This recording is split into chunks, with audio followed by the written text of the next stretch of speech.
Bom dia! Sejam bem-vindos e bem-vindas ao Media Trends What's Next. Este é o último Media Trends. Não ouvi a vossa reação? Sim, está melhor. Como sabem, esta é uma iniciativa que foi lançada pela Média Livre no ano passado, em 2024, com o objetivo de dar a conhecer e antecipar as principais tendências de média, dos meios de comunicação, do marketing e da publicidade.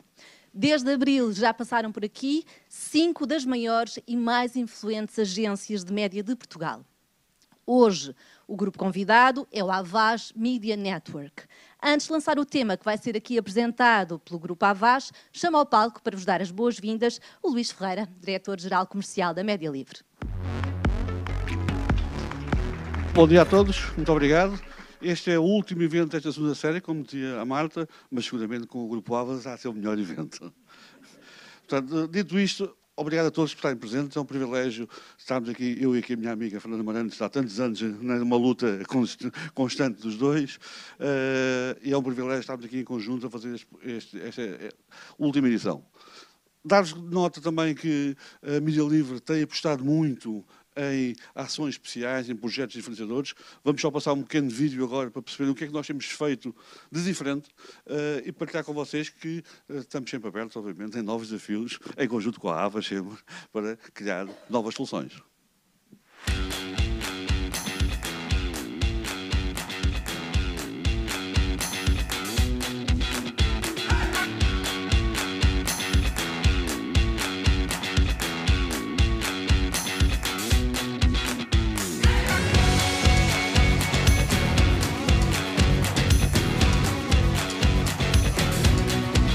É promovendo a nossa saúde diariamente que nós começamos a gostar cada vez mais de nós.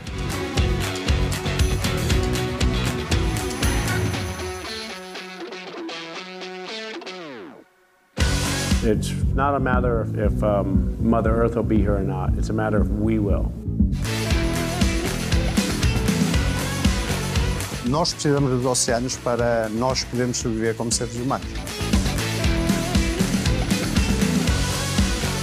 Vamos passear então, vamos conhecer a tua La Dolce Vita. Eu gostava que tu visses um canto que para mim foi muito especial. A cromoterapia aqui do carro. Un ottimo antipasto con formaggio.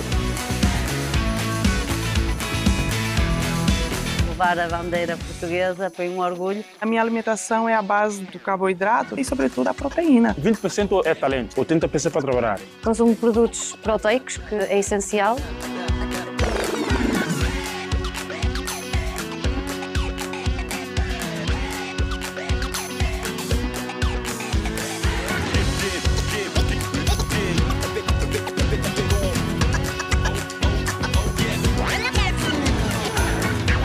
As pessoas são a vida que elas vivem, não são um número de anos. Isso não tem interesse nenhum. Nem sei quando é que se é velha hoje em dia. Está tudo na nossa cabeça. Sejam felizes.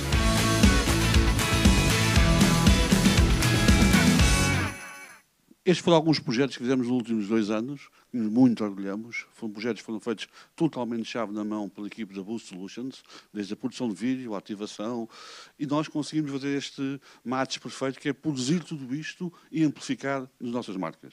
Sejam marcas de televisão, com CMTV, o Now. Já agora o Now, como sabem, agora recebi aqui as audiências de ontem, mais uma vez a liderar. Tem sido aqui um fenómeno da televisão em Portugal, o Now. Todos vocês já anunciam no Now, se não anunciam, faz favor.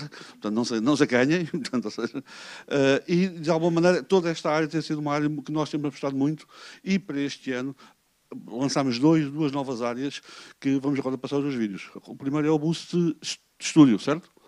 É, não é? Dizem que uma imagem vale 1000 palavras. Mas e um vídeo? Um vídeo dá emoção, faz ecoar uma mensagem, marca. A Média Livre Boost Studio é muito mais que uma produtora de vídeo.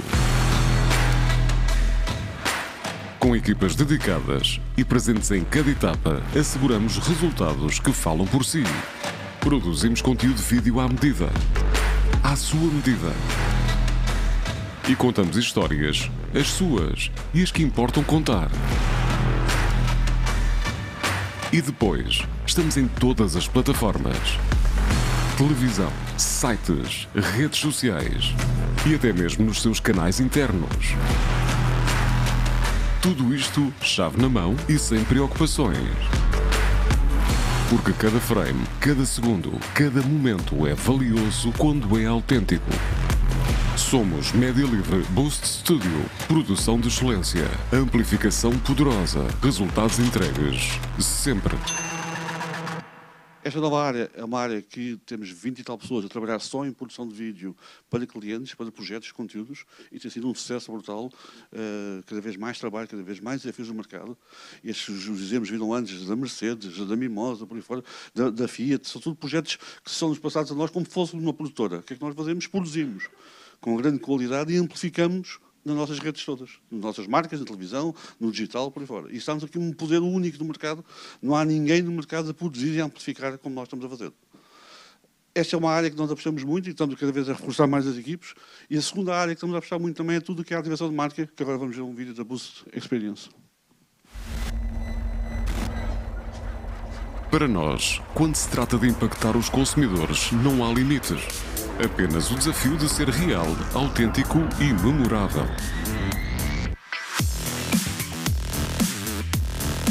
Assim nasce a Boost Experience, de pessoas para pessoas, com o propósito de capitalizar o nosso know-how em ativação de marca, colocando-nos como parceiros únicos.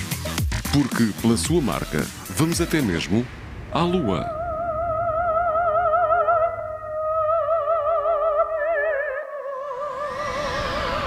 Quebramos a rotina com diferenciação, criando experiências que ligam as marcas aos mais diversos segmentos.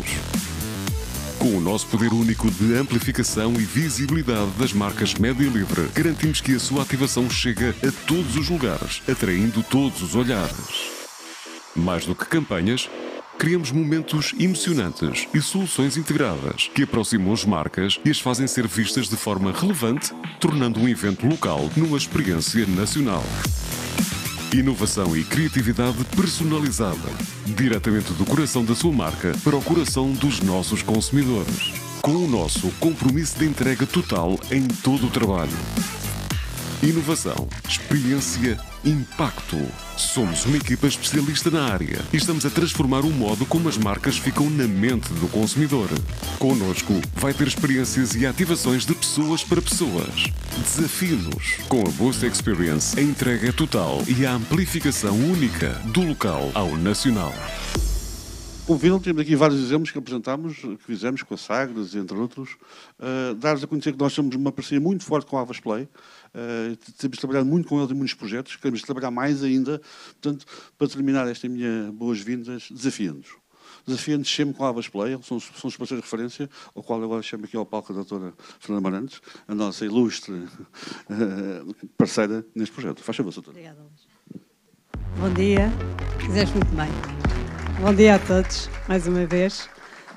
Muito obrigada, Luís, pelo convite. É um grande orgulho estarmos aqui a participar nesta segunda edição do Media Trends. O que é que vem aí? Muito importante. Muito importante também hoje, porque é o fecho da segunda edição, que isto acresce aqui uma grande responsabilidade, portanto temos sempre que fechar em grande. Por isso, nada melhor do que este grupo, de facto, para fecharmos em grande e depois vocês logo verão se fecharemos em grande ou não e se não, e se contribuímos para as vossas expectativas. Queria agradecer em especial aqui aos nossos convidadas e convidados.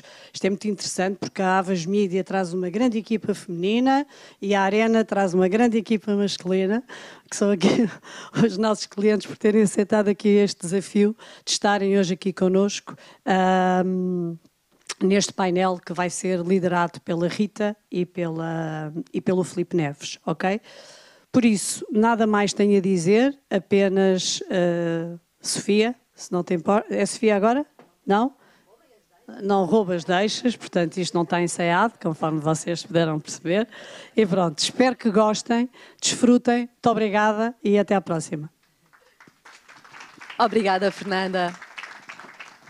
Já viram que o Luís e a Fernanda faziam isto sozinhos, não é? Na realidade, eu estou aqui só a acrescentar mais qualquer coisinha, espero eu. Antes de passar a palavra à Sofia Vieira, que já foi para ali e que vai fazer a primeira apresentação, eu gostava de vos fazer um pequenino desafio e perguntar-vos quem é que estava a fazer scroll nas redes sociais enquanto esta conferência não começava. Podem confessar, eu também fiz. Podem dizer, vá, levantem lá a mão que eu vi-vos, vá, digam lá, quem é que estava a fazer scroll? Ah, não é verdade. Havia mais gente a fazer scroll. Bom, está bem, estão tímidos, tudo bem.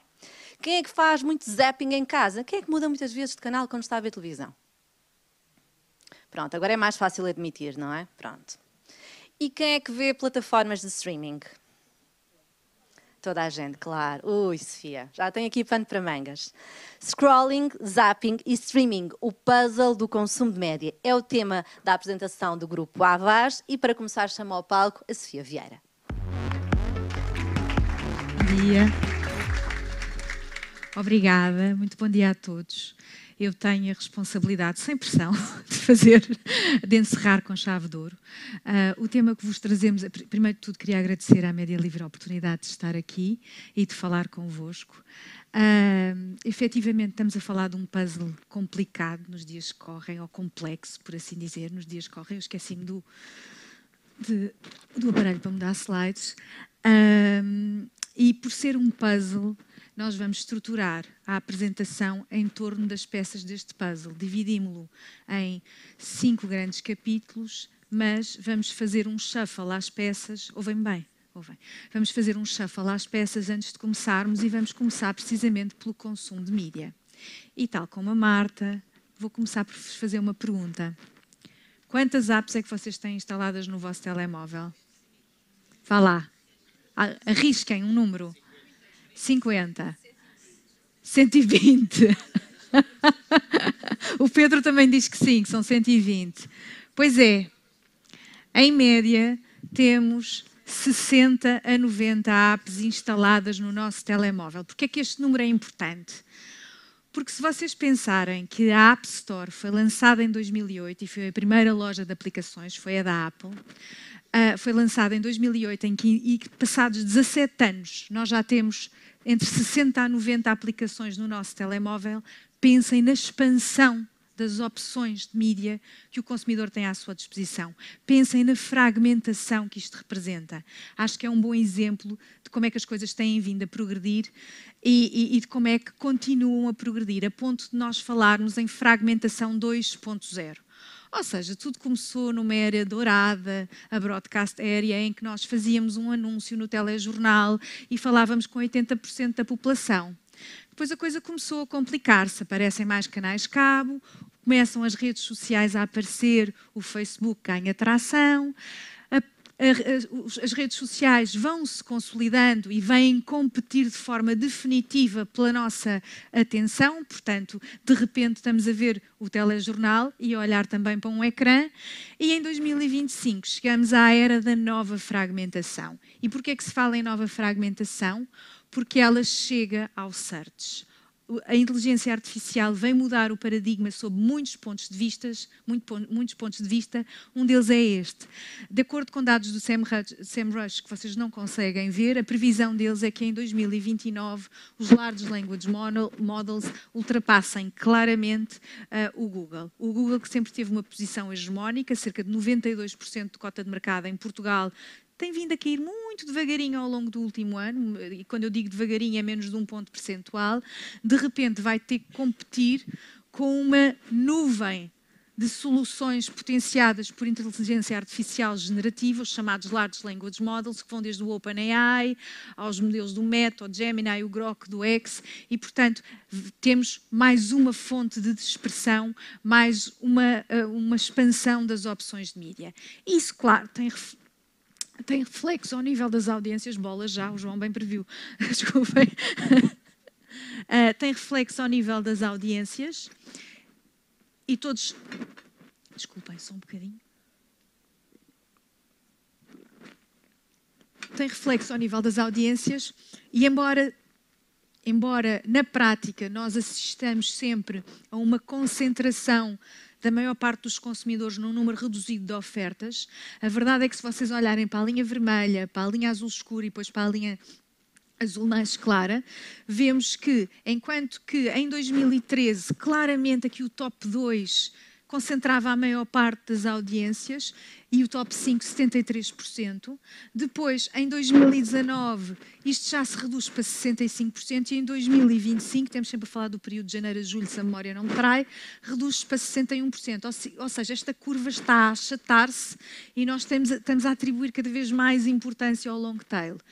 Mais ainda, se pensarmos no tempo médio despendido a ver televisão no canal Outros, para quem sabe da audiometria, é onde nós temos acumulado o streaming, as consolas de jogos, o YouTube, tudo aquilo que não é possível de ser identificado via audio matching. E reparem quanto cresceu. Passamos de cerca de 30 minutos para 1h12 em 2025 e é mais uma fonte de fragmentação. Portanto, chegamos à conclusão que a atenção é um bem escasso. E é um bem escasso por duas grandes ordens de razões. Primeiro, porque assistimos a uma enorme fragmentação e, portanto, se temos muitas opções à nossa disposição, vamos dispersar a atenção por várias delas, e já não é só uma lógica de, por exemplo, eu escolher estar na RTP1 versus, sei lá, o canal Now. É também eu, por exemplo, estar a ver a programação do Now e ao mesmo tempo estar no telemóvel, e enquanto estou no telemóvel salto entre redes sociais, por exemplo. Portanto, esse tipo de fragmentação, essa é a primeira grande ordem de razões para a atenção ser um bem escasso. O segundo motivo está relacionado com a forma como os nossos cérebros funcionam. Ou seja, para quem já leu o livro Our Brains on the Internet, nós tornámos-nos um pouco viciados em dopamina e estamos cada vez menos capazes de gerar memória e memória a longo prazo. O que significa que o nosso attention span também se reduziu, e há quem diga que é inferior ao de um peixinho dourado. Há estudos que provam que é inferior ao de um peixinho dourado. E isto é um ciclo vicioso que se está a alimentar. Cada vez conteúdo mais curto, mais rápido de consumir, e cada vez mais os nossos cérebros à procura desse tipo de conteúdo e, portanto, uma maior fragmentação. Isto significa o quê? Quais são as implicações disto? Ou seja, a atenção dos consumidores, captar a atenção dos consumidores é cada vez mais difícil. Significa que nós temos que alterar a forma como pensamos no consumo de mídia, como pensamos a comunicação.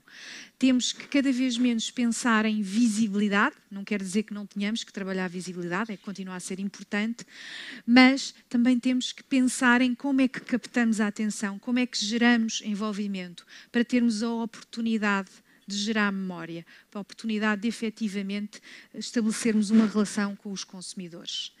Mas este exercício de captar atenção, de gerar envolvimento, vai ser muito diferente de pessoa para pessoa, vai exigir coisas diferentes de pessoa para pessoa.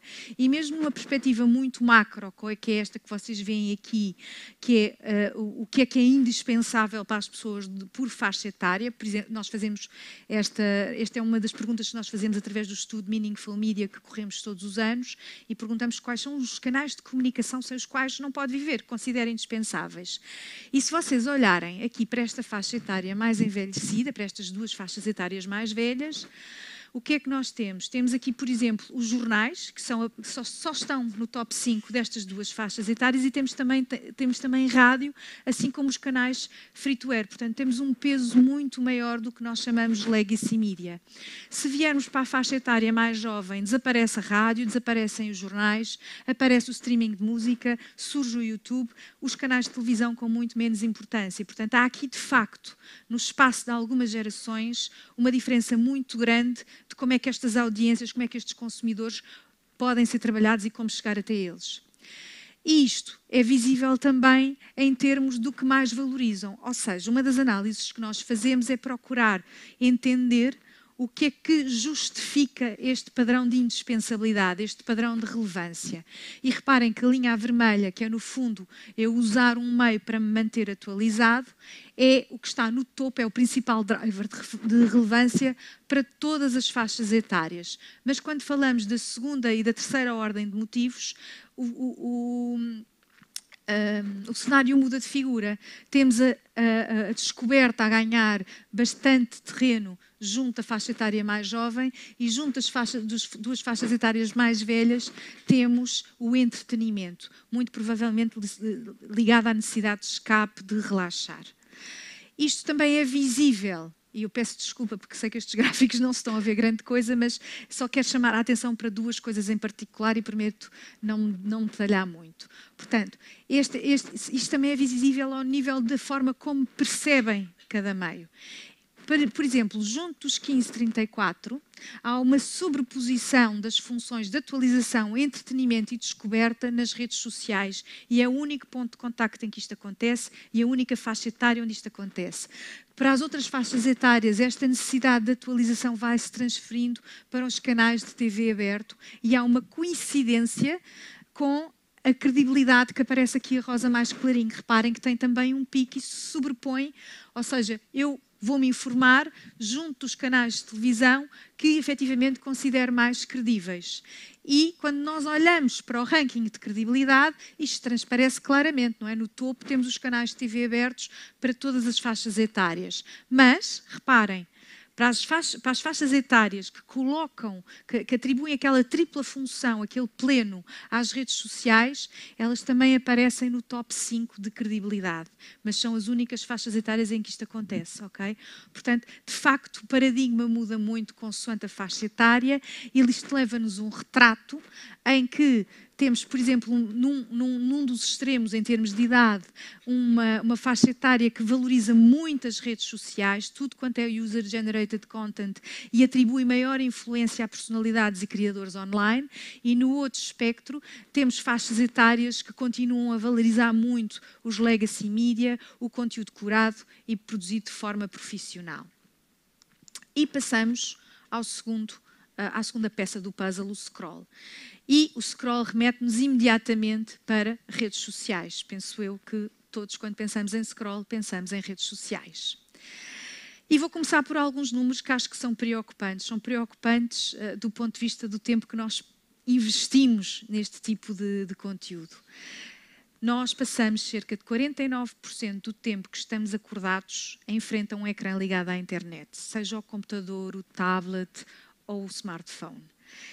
E cerca de 3 horas e 40 minutos são passados no ecrã de um telemóvel, sendo que 1 hora e 40 é passada, mais ou menos, não é bem 1 hora e 40, é passada nas redes sociais.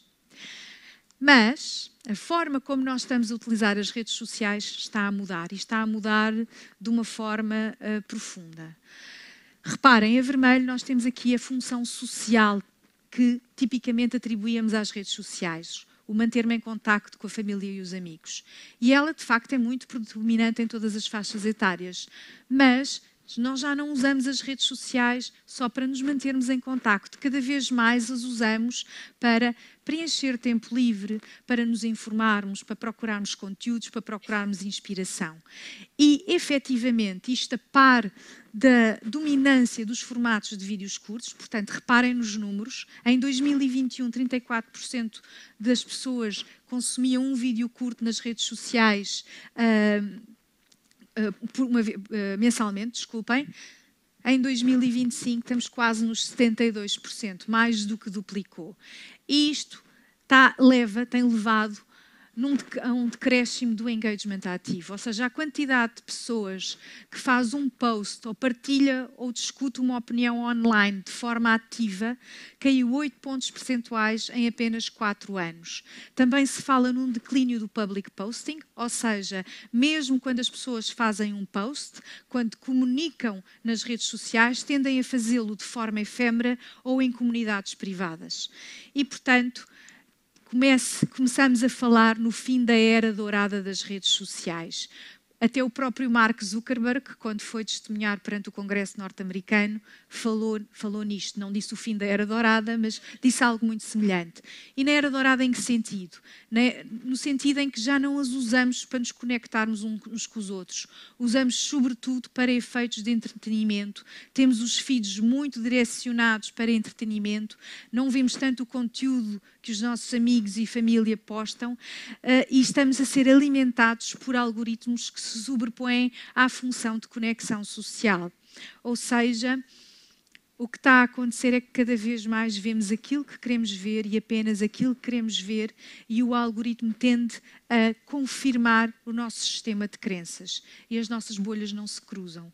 Ou seja, aquilo que eu vejo há de ser muito diferente do que a Fernanda vê, do que o Luís vê, e as nossas bolhas não se cruzam e não temos as mesmas opiniões, isso é sempre assim, mas não falamos uns com os outros e não há oportunidade de haver polinização cruzada. Portanto, as redes sociais, sim, continuam a ter milhões de utilizadores, continuamos a passar muito tempo lá, mas há coisas a mudar. Uma das coisas, acho que dispensa apresentações, é o chamado zombie scrolling, a tal lógica do engagement muito mais passivo.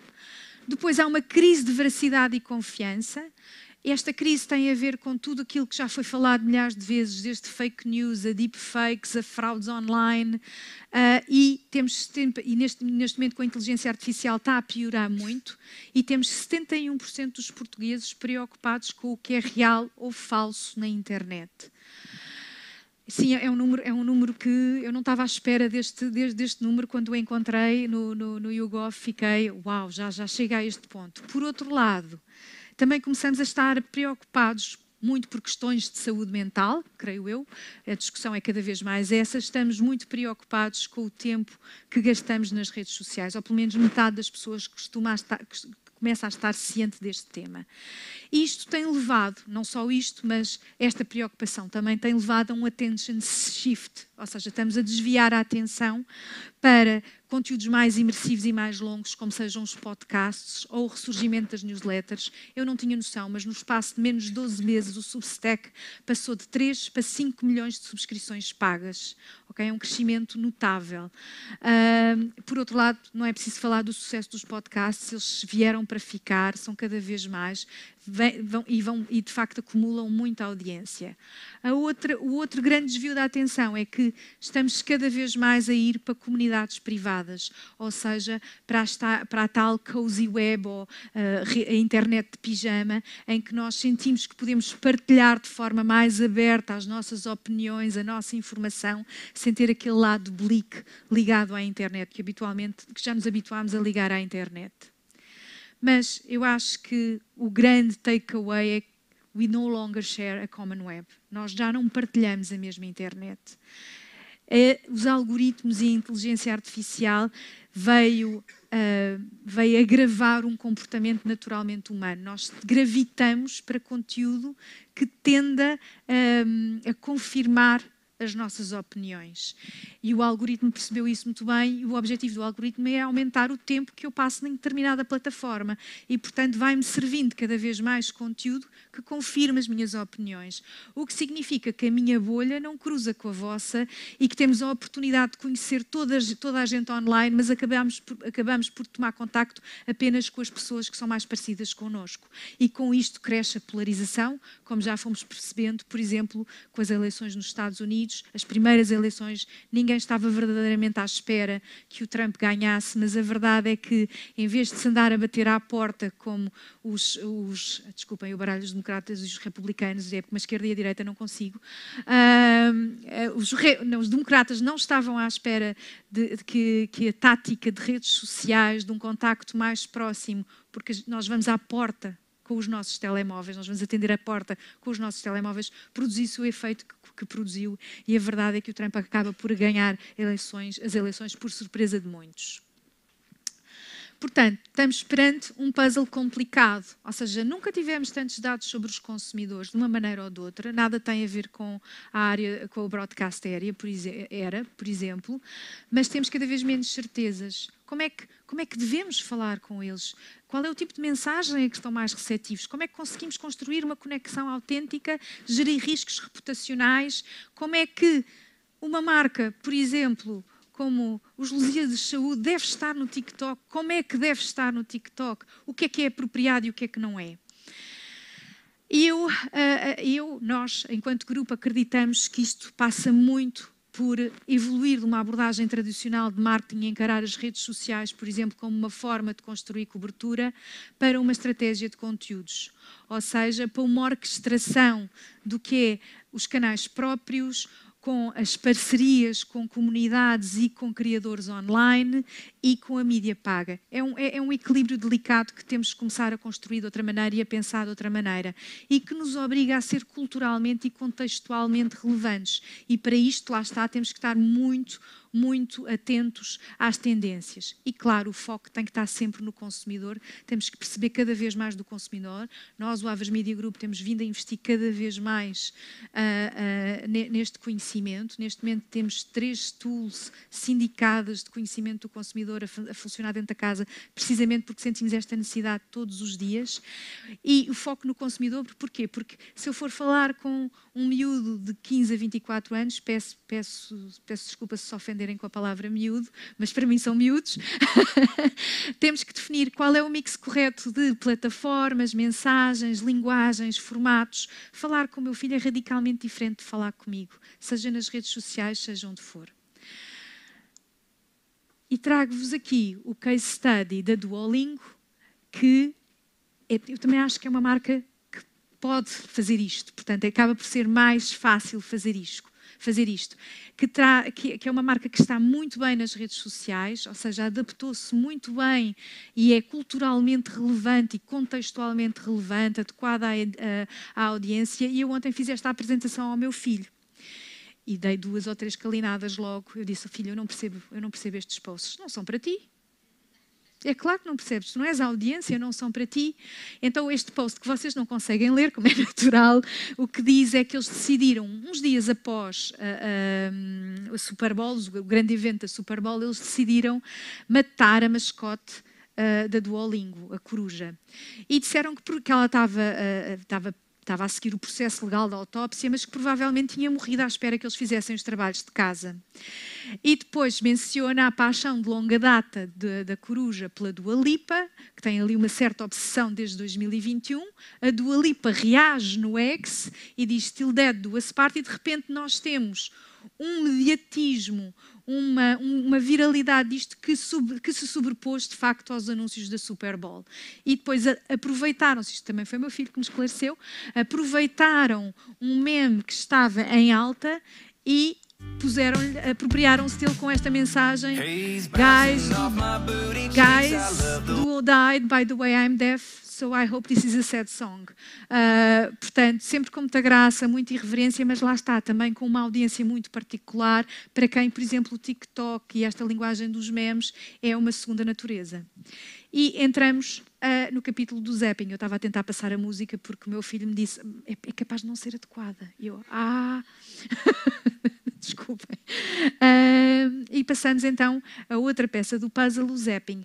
E não vamos falar de mudar de canal, não é nesse sentido literal, vamos falar do que é que nós fazemos quando queremos fazer zapping. E por um lado vamos querer evitar determinado tipo de conteúdo, não é? Nós estamos a mudar porque, por exemplo, não queremos ver publicidade, quem nunca, ou porque vamos à procura de conteúdo que nos interessa. Começando pelo primeiro lado desta moeda. Uma das primeiras coisas que fizemos a construir esta apresentação foi pesquisar qual é o tipo de conteúdo que as pessoas mais evitam online.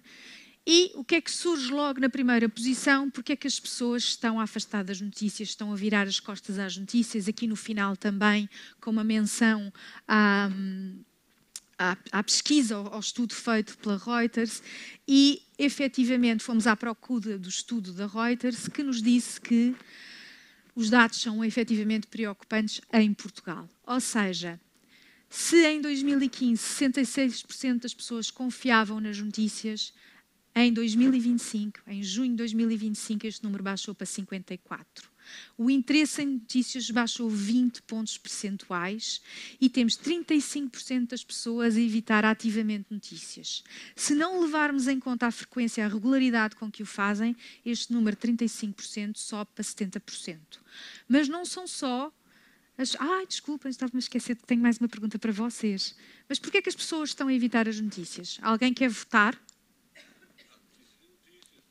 Sim, há notícias e notícias.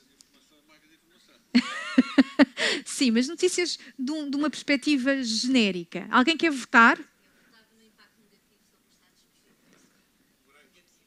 O impacto negativo sobre o estado de espírito? Boa, Marta. Está no top 3.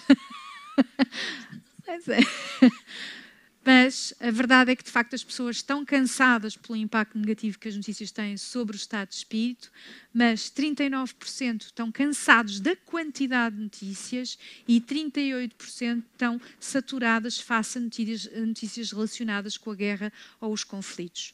Mas não são só os consumidores, não sou só eu no meu dia-a-dia que se calhar não vejo tantas notícias como via. As marcas também estão a evitar conteúdos noticiosos. Porquê? Por questões de brand safety, eu não quero aparecer junto a notícias em que se fala de mortes de forma horrenda, por exemplo, e porque também não quero ser contaminada por este mood muitas vezes negativo. Estima-se que a nível internacional, a nível global, o investimento associado a conteúdos jornalísticos tenha caído 33% entre 2019 e 2024. Em Portugal, nós estimamos que a queda tenha sido de 27%. E isto são números preocupantes. São números preocupantes, sobretudo, face ao contexto em que vivemos, em que temos uma crise de confiança, uma crise de veracidade e em que sabemos que os legacy media são aqueles que mais verificam factos e que mais se preocupam com a imparcialidade da informação. Não quer dizer que sejam totalmente imparciais, atenção, mas que mais se preocupam com a imparcialidade da informação que colocam online e neste momento que colocam no ar. E neste momento temos, por exemplo, o caso da Visão, a revista Visão, que não sabemos muito bem se vai desaparecer ou não, mas está pelo menos em risco disso. Isto só vem agravar este ciclo vicioso de desconfiança, de falta de jornalismo qualificado e profissional. A outra consequência está relacionada com a influência que criadores e personalidades online têm ganho enquanto fonte de notícias, sim, enquanto fonte de notícias. E temos estes dados que também são para Portugal e que são muito semelhantes ao panorama global e internacional, em que, quando se perguntam às pessoas a que fontes de notícias dá mais atenção em várias redes sociais, há uma enorme prevalência de marcas de mídia tradicionais e de jornalistas, são estas barras vermelhas, mas em plataformas como o YouTube, o TikTok e, sobretudo, o X, a influência ou a atenção dada a criadores e personalidades online é já muito grande. O TikTok é também a plataforma onde damos menor atenção a marcas tradicionais de mídia, ao mainstream mídia. E se pensarmos mais uma vez nos Estados Unidos, sabemos que há, eu não sei como lhe chamar, podcaster, criador, personalidade, o Joe Rogan, que já tem mais influência e já consegue, com um podcast dele, chegar a níveis de audiência superiores a muitos debates políticos que apareceram nos canais noticiosos dos Estados Unidos. E tem cerca de 22% da população dos Estados Unidos a dizer que o usa enquanto fonte de notícias. Eu tentei perceber, aqui através de uma sugestão do Filipe, tentei ir perceber o que é que nós tínhamos cá que fosse minimamente equiparável. Não temos nada. Não estamos ainda aqui, felizmente, mas o que ocorreu ao Filipe era perceber quantas visualizações é que as entrevistas do Guilherme Geirinhas a cada um dos políticos que foram candidatos às eleições legislativas deste ano, qual tinha sido o número de visualizações no YouTube e qual tinha sido a cobertura televisiva. Em todos os casos, excetuando o último, a cobertura televisiva excede largamente o número de visualizações, mas, sobretudo, para o Rui Tavares e para a Mariana Mortágua, os valores, a proporção das visualizações face à cobertura já atinge valores que não são menosprezáveis, que não são desprezíveis. E agora vamos passar então à outra metade do zapping, ou seja, procurar conteúdo que nos interessa. E quando falamos em procurar, os motores de busca são incontornáveis. Através, mais uma vez, do estudo Meaningful Media que fizemos, estão aqui dados que não são de estranhar, ou seja, os atributos mais associados a motores de busca são a descoberta de coisas novas ou a atualização de informação.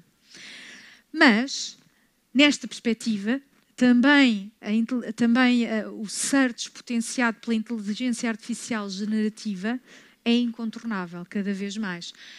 Eu não consigo perceber exatamente quando é que eu tenho uma visão geral de inteligência artificial no Google ou não, mas eu fiz uma pergunta, foi a que me ocorreu na altura, confesso. Qual o melhor plano de saúde em Portugal? Eu sei que vocês não conseguem ler, provavelmente, mas qual o melhor plano de saúde em Portugal? E o que é que acontece? Ele diz que não há propriamente não se pode apontar o melhor plano de saúde, que depende das circunstâncias, mas fala em 5 marcas e eu não me quero enganar. Fala em Médios, Multicare, Advanced Care, Allianz e Tranquilidade. Porquê é que ele fala nestas? Porque é que a inteligência artificial generativa decide mencionar aquelas marcas em particular e depois mostrá-las mais detalhada à frente? Como é que ele decide o que é que aparece no sumário? De facto, nós estamos a mudar de paradigma.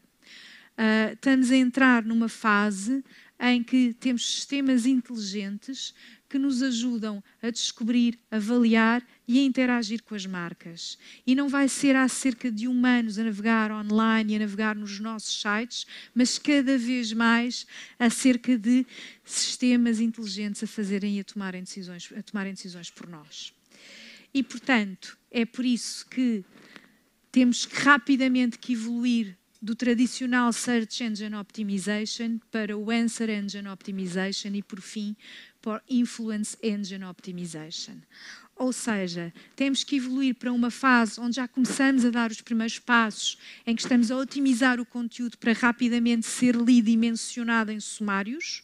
Portanto, o conteúdo tem que estar o mais claro possível e se nós queremos ocupar um espaço específico numa categoria, como por exemplo, somos os mais baratos ou somos os mais rápidos, isso tem que estar enunciado de forma clara dentro dos sites, nas descrições dos produtos ou dos serviços, para que depois, quando o motor está a sumarizar a informação, nós sejamos mencionados precisamente nessa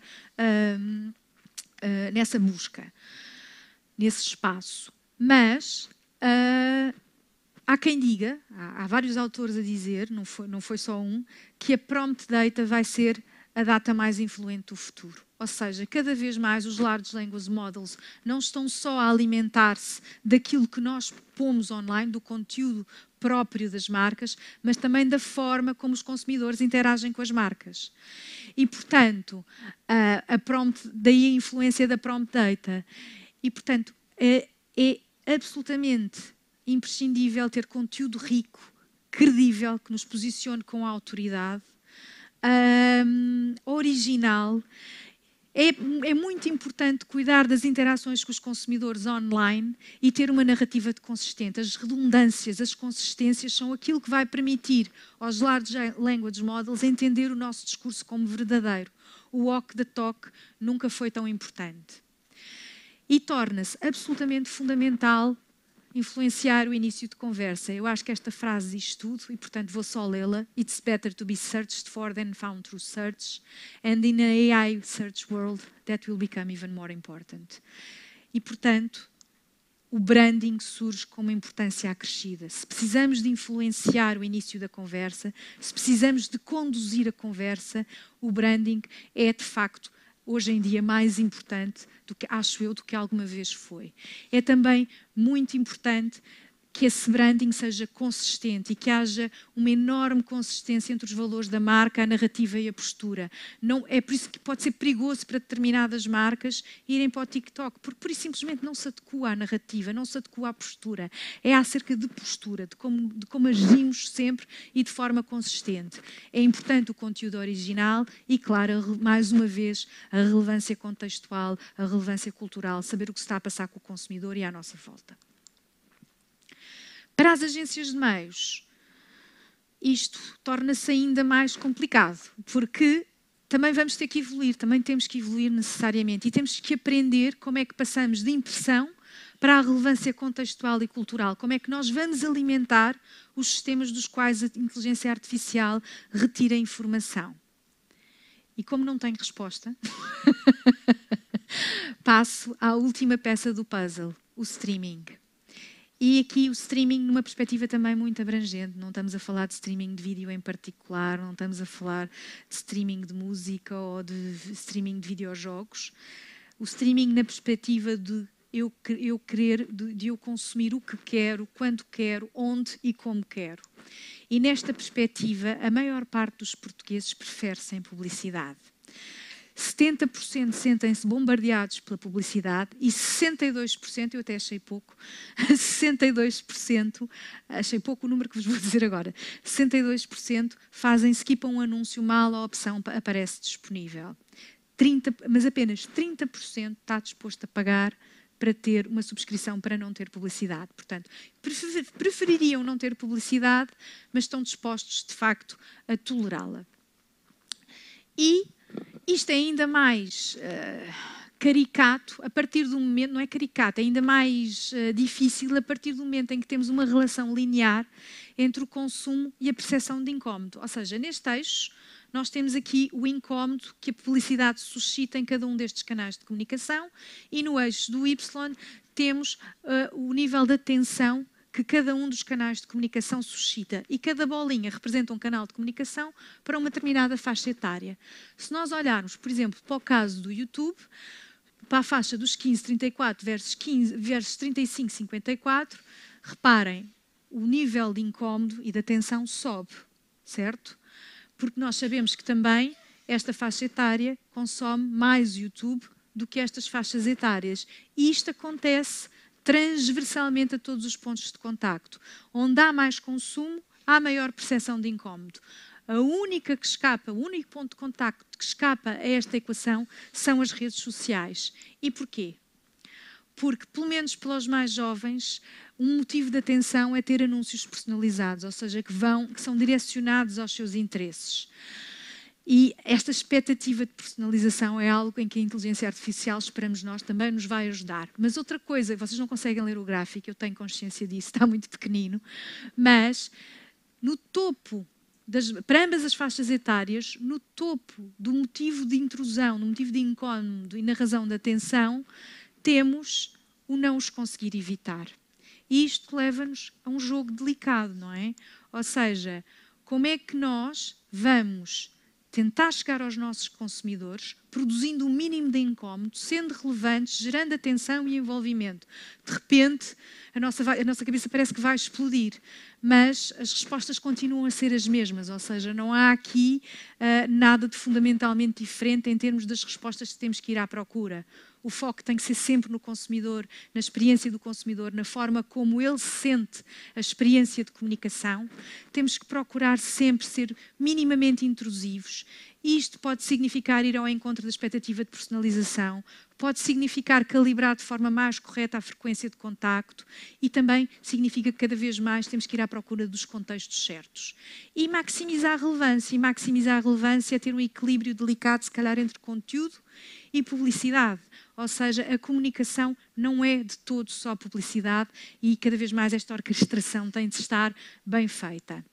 E vou terminar, e portanto termino só com este puzzle novamente construído, e se vocês estiverem atentos, que eu suponho que não estejam, porque eu já estou a falar há muito tempo, falta só o puzzle, mas queria deixar estas ideias-chave que sobressaem das várias peças do puzzle que fomos falando.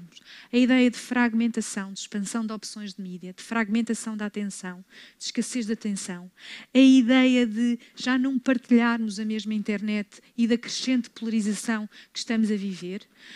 A ideia do crescimento da influência de atores, nomeadamente criadores e influenciadores online, com os quais temos que trabalhar de forma diferente, e também o balanço entre publicidade aqui mesmo, publicidade e intrusão.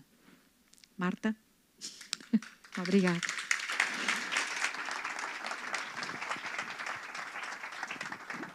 Obrigada, Sofia. A Sofia Vieira, Insights and Strategy Director do Avas Media Network, aqui a fazer a apresentação e a dar dados relevantes que certamente vão ser úteis para o nosso trabalho, nomeadamente que todos nós temos instalados no nosso telemóvel entre 60 a 90 aplicações, que os modelos de inteligência artificial vão ultrapassar o Google e que aumentou o consumo de outros canais, como o YouTube e o streaming. A Sofia também aqui a dar conta de algo que todos nós já teremos consciência, que a atenção é um bem escasso, que além da fragmentação estamos cada vez mais viciados em dopamina e com menor capacidade de atenção, que é equivalente à tal do peixinho dourado.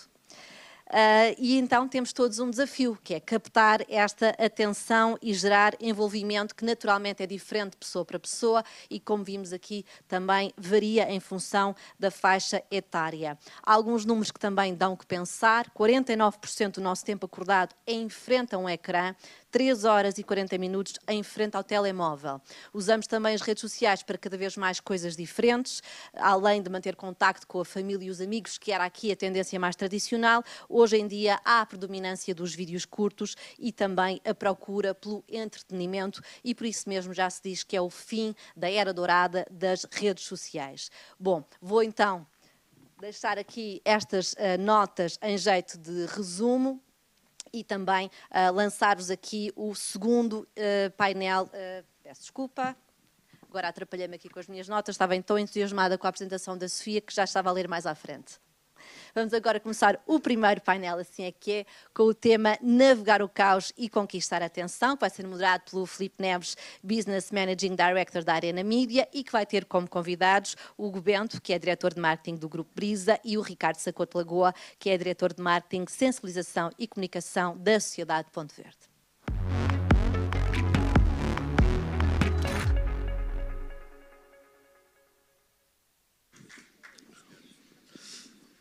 Força, os dois lá. Então, vou escolher o meu melhor lado. Ter um dia a todos. Já é bom. Conseguem-me ouvir bem? Já não está mal. Antes de mais, bem-vindos. Agradecer a presença de todos vós, agradecer a Mídia Livre ter organizado este evento lado a lado com o nosso grupo, com a Avas. É um prazer ter-vos aqui. Muito obrigado, Sofia, por este estudo, por esta reflexão, que acima de tudo nos desafia a pensar.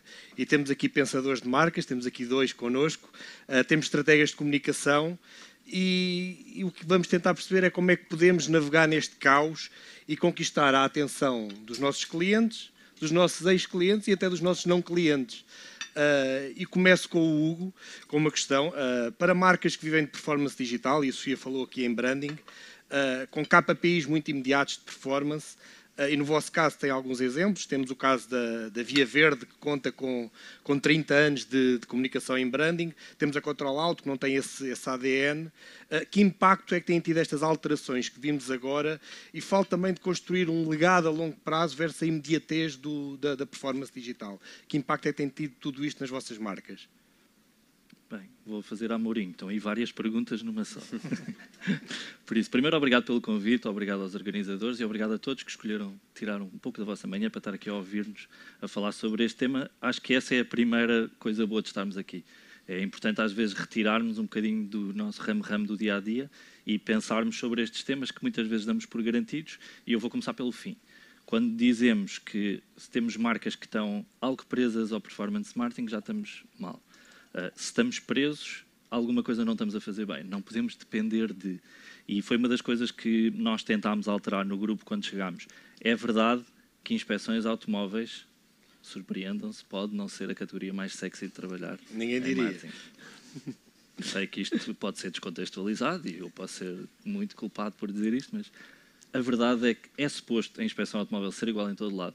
É suposto demorar o mesmo tempo em todo lado, validar exatamente os mesmos pontos de inspeção em todo lado. Por isso, o que é que nós estamos aqui a fazer? Exatamente o mesmo que fazemos em todas as outras áreas e todos nós que já passamos por diferentes áreas e diferentes marcas fazemos. É encontrar os nossos pontos de diferenciação e trazer isso para a tona. Porque se caímos só no mais uma marcação, mais uma inspeção, deixamos comoditizar este negócio e depois é muito mais difícil tentarmos conseguir desbloquear orçamentos de marketing, conseguir desbloquear marcas que estão a ser construídas há 30 anos. Por isso, não podemos ceder a essa tentação do curto prazo, sabendo que muitas vezes temos que entregar esses resultados. Por isso, é tudo aqui uma questão de balanço. O que é que nós estamos a tentar fazer? Tentar encontrar esse equilíbrio. Primeiro, é preciso estrutura para isso. E as equipas de marketing, sobretudo no nosso caso, que apesar de termos muitos anos de marcas, não estávamos com um foco tão grande no consumidor como vimos aqui, e essa foi uma das primeiras alterações que tentámos introduzir no grupo. Eu estou há 3 anos e meio no grupo, por isso é uma alteração relativamente recente, mas essa é a nossa principal intenção. Ter estrutura para saber discutir estes temas, ter estrutura para saber desafiar os nossos parceiros da melhor maneira. Se caímos nesta lógica de ficamos reféns das estratégias, ficamos a bater histórico, mais dia menos dia os algoritmos vão mudar e o que era verdade já não é verdade. Voltando ao tema do Mourinho, as táticas não funcionam sempre, porque os jogadores não são os mesmos, os contextos não são os mesmos. Precisamos de saber ler melhor que marcas temos, que benefícios temos, o que é que os consumidores procuram e usar isso a nosso favor. Nós temos a sorte de ter uma marca como a Via Verde, que é um porta-aviões, tem uma credibilidade inacreditável em Portugal, mas também vimos aqui que todo este novo contexto muda isso muito rapidamente. E uma reclamação descontextualizada, uma má review alavancada ou amplificada, sai-nos da mão e pode destruir uma coisa que demorámos muito tempo a construir. Por isso, hoje em dia, pensar performance não pode ser só pensar no imediato do converteu, não converteu, temos que conseguir ler mais o que é que está a acontecer. Por isso, não queria parecer fazer difícil, mas e é importante trabalharmos nisso e olharmos para isso com consistência, porque as marcas são sempre o que vai ficar. Por isso, se nos deixarmos ceder à tentação do curto prazo, até podemos entregar aquele trimestre, mas provavelmente alguém vai conseguir fazer igual, mais rápido, com mais investimento, e aí perdemos uma posição que temos responsabilidade de entregar melhor a quem vier a seguir. Passa a ser uma questão de investimento, não uma questão de valor de marca. Exato. Muito bem. É uma corrida de estafetas e não queremos entrar aí. Muito bem. Passo agora ao Ricardo. Bem-vindo, Ricardo. Com toda esta fragmentação e dispersão de atenção que assistimos e que a Sofia também falou, a Sociedade Ponto Verde sente alguma dificuldade em relacionar-se com alguma audiência em particular? E que estratégias é que a SPV adota para públicos mais jovens, por exemplo? Bem, muito bom dia a todos. Obrigado pelo convite e obrigado por estarem aqui. E peço desde já desculpa porque nós até podemos navegar do caos, estamos a navegar na direção certa, não é claro. Espero que sim, espero que na Sociedade Ponto Verde o barco esteja encaminhado na direção certa. Em todo o caso, eu diria que até antes de entrar no público mais jovem, a grande dificuldade na Sociedade Ponto Verde é a multiplicidade de targets. E eu há pouco tempo passei um briefing ao Filipe e falámos sobre isto. Eu investi meia hora do briefing a explicar o que é a Sociedade Ponto Verde. Não se assustem, não vou fazer isso agora. Mas a explicar o que é a Sociedade Ponto Verde e porque é que há tantos targets e tudo mais. E, portanto, a primeira grande barreira é como é que esta empresa vai comunicar com a tutela, com a Agência Portuguesa do Ambiente, com clientes, com os sistemas que fazem a recolha dos resíduos, com parceiros, com câmaras municipais, com juntas de freguesia. E como é que, ao mesmo tempo, vai comunicar depois para os cidadãos de todas as idades. E, portanto, é preciso um trabalho de branding, de raiz, e estou cheio de vontade de falar disso, mas como vai ser verdade a partir do dia 25, daqui a 2 dias, não posso. Mas foi preciso criar um trabalho de branding que permita posicionar a empresa e posicioná-la para os diferentes targets de uma forma mais simples e que não haja uma contradição nem uma estranheza no tipo de conversa que fazemos com um target e o tipo de conversa que fazemos com o outro. Entrando dentro daquilo que é o target cidadão e do desafio de fazer com que as pessoas reciclem mais. Mais uma vez neste briefing, o Filipe e também a Fuel me perguntavam, ok, mas qual é que é o target para a campanha? Cidadãos, mas quais? Mais jovens, mais velhos? E mais uma vez eu disse, pois, todos têm que reciclar, mais velhinhos, mais novinhos e, portanto, tem que ser todos.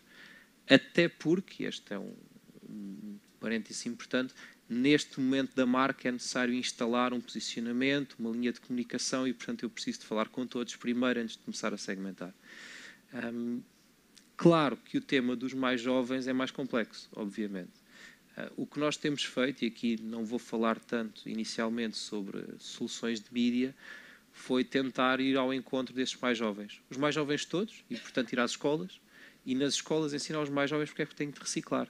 Que é ótimo, e partilhámos esta conversa há pouco, eles depois chegam a casa e literalmente chateiam os pais. E dizem, olha, na escola disseram-me que o pacote de iogurte ia para ali, onde é que estás a pôr isso mesmo?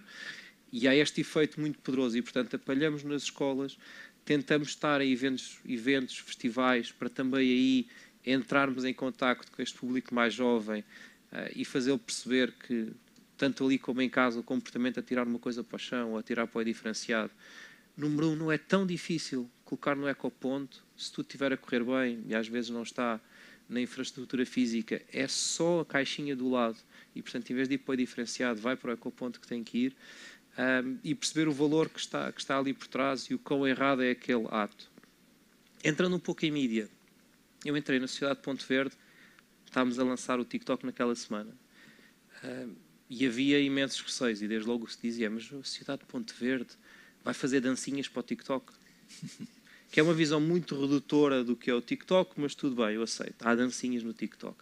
E diz, espero que não. Não vi, acabei de chegar, espero que não vamos fazer dancinhas para o TikTok. Mas na realidade, se calhar temos de fazer dancinhas. Se calhar temos de fazer dancinhas que acabem com uma embalagem dentro do ecoponto. E, portanto, existe uma forma muito clara, meios para atingir determinados targets. Temos que falar com os mais jovens, temos que estar no TikTok, como temos que estar noutros meios. Existe uma linguagem que funciona naquele meio, que é temos que respeitar, senão não vamos ser eficazes. Mas temos os valores da nossa marca e temos a forma como nos posicionamos. E isto tem que casar. Eu diria que é um grande desafio para os criativos, como é que nós vamos desenvolver conteúdos e campanhas que sejam adequados à minha marca, que não a ponham em causa, mas que tenham um bom fit naquele meio e consigam chamar a atenção e depois passar uma mensagem. Também, como mensagem final, não é igual um erro no TikTok do que um erro no LinkedIn.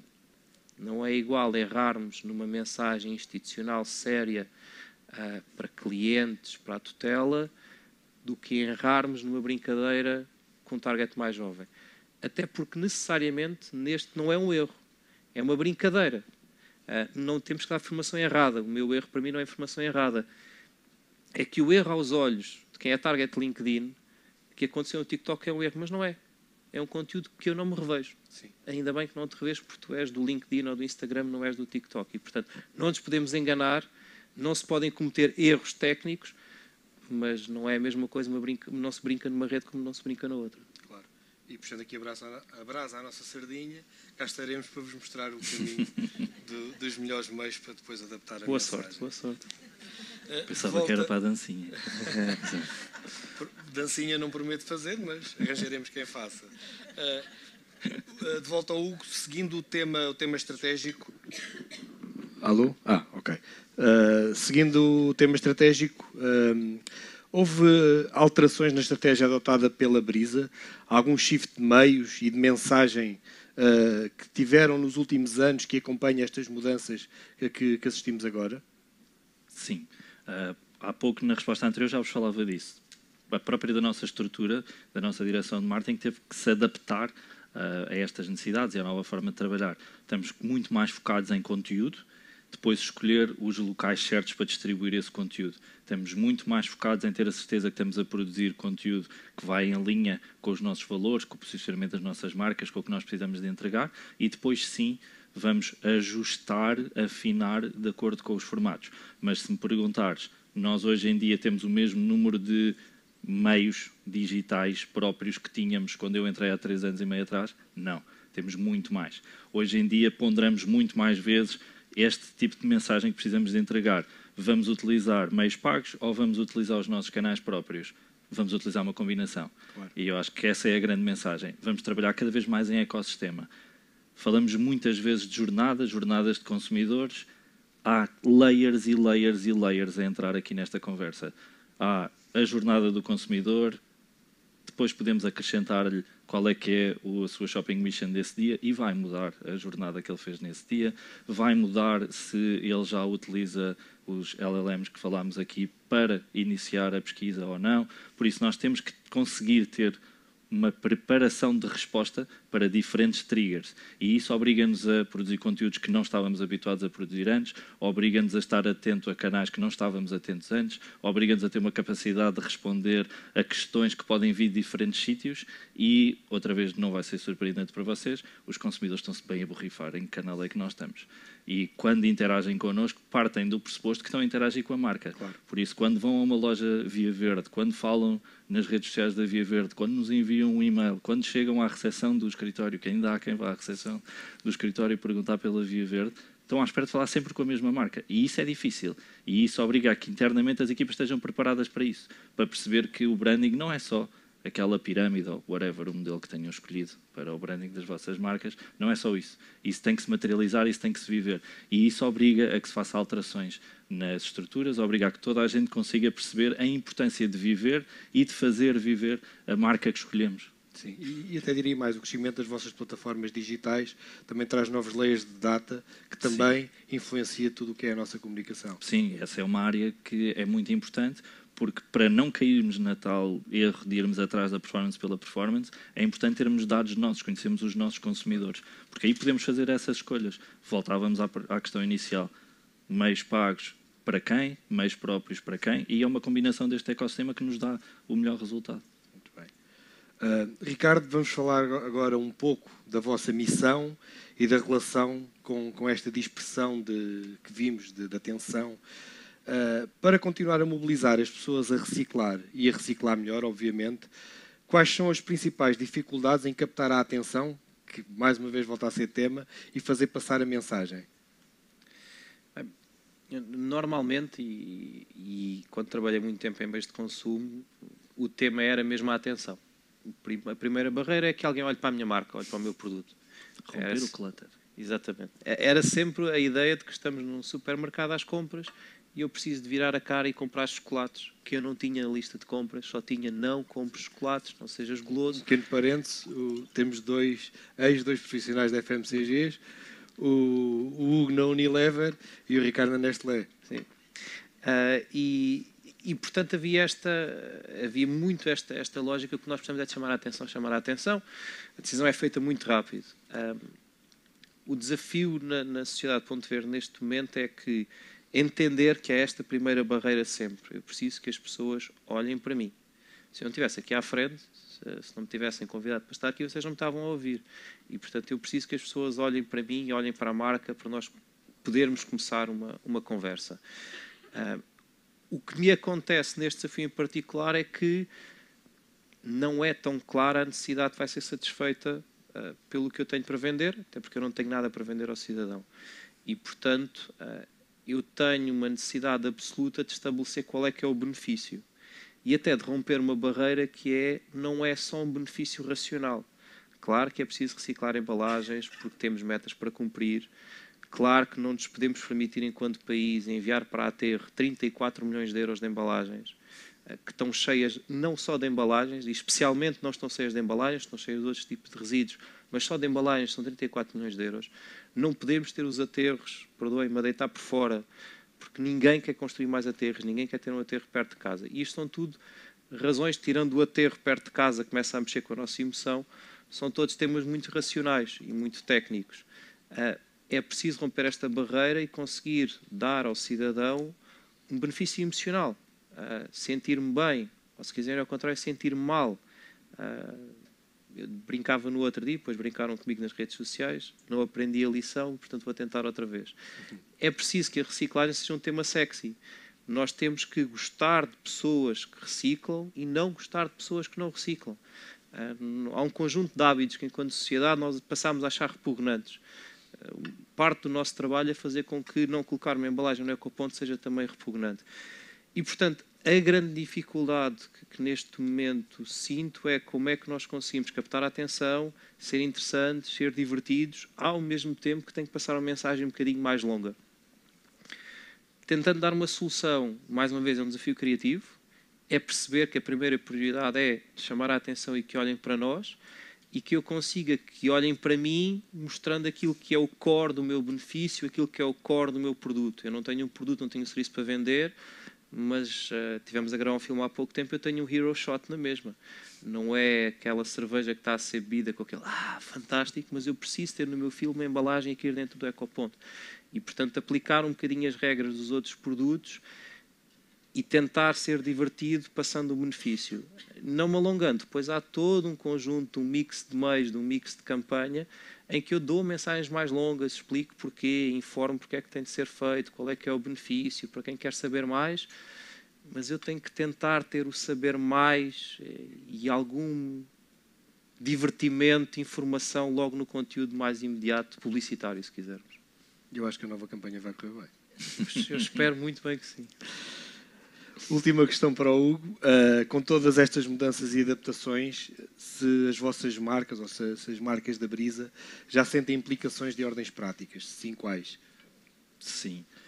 A primeira coisa que identificámos foi dispararam os custos de aquisição, porque estamos a trabalhar numa lógica que, de repente, por um lado, ao nós estarmos a trabalhar visibilidade em categorias que tinham menos visibilidade, isso também foi fazer com que todos os outros players quisessem tomar o seu papel, e aí vai ao ponto primeiro, que é, isto não pode ser só uma questão de investimento, porque senão nós podemos estar a incendiar uma guerra que depois não conseguimos trabalhar, e por isso é que nós começámos pelos rebrandings, começámos por clarificar os posicionamentos de todas as marcas, e só depois é que começámos a entrar nesta guerra que sabíamos que podíamos apresentar coisas diferentes, mas isso foi uma implicação que notámos logo, não é um caminho divertido, porque estamos sempre à procura de mais uma otimização, mais uma afinação.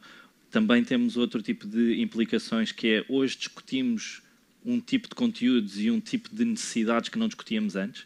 Estas questões que vimos aqui, vídeos curtos, já se falava há muito tempo, temos que puxar a marca para o início. Agora as pessoas evitam as marcas, não puxem a marca para o início. Por isso, há aqui muito teste, há aqui muita tentativa e erro. Há muito esta lógica que o Ricardo também falava há pouco, do experimentamos e a seguir afinamos e iteramos e voltamos a experimentar.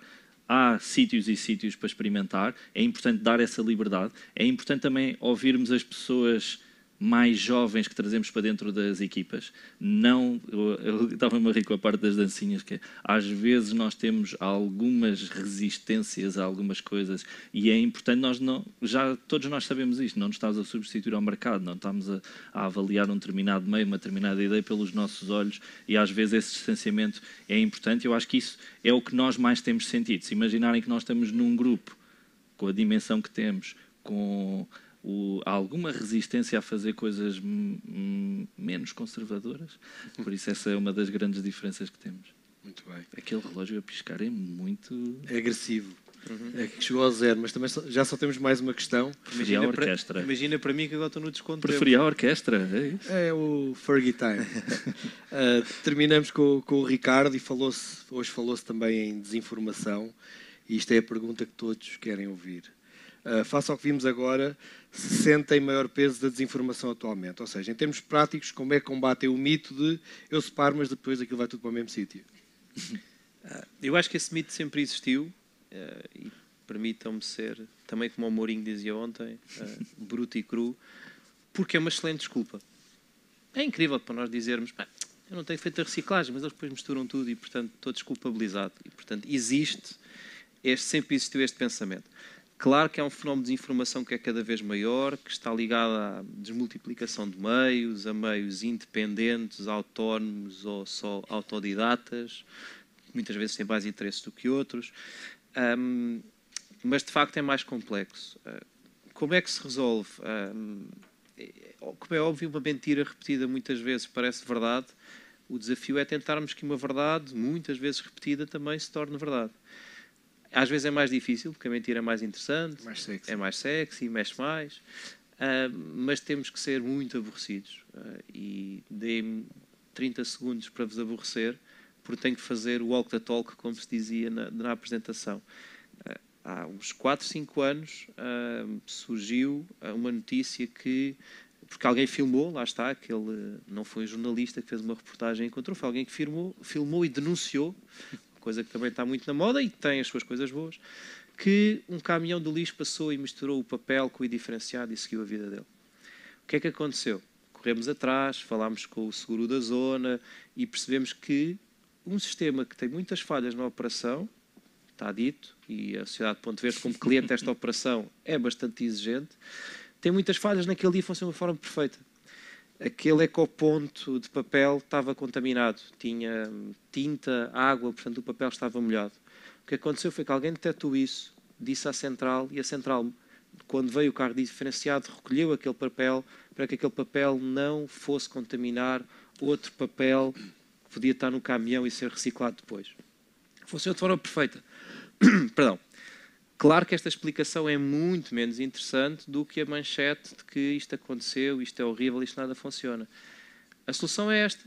Desculpem esta seca que vos dei a explicar isto. Explicámos na altura nas redes sociais e temos que fazer este walk the talk. Temos que consistentemente repetir esta mensagem, não ter medo de ser aborrecido, porque o marketeer e a empresa farta-se antes da mensagem do que as pessoas, porque nós não chegamos a toda a gente, nem chegamos com essa frequência toda.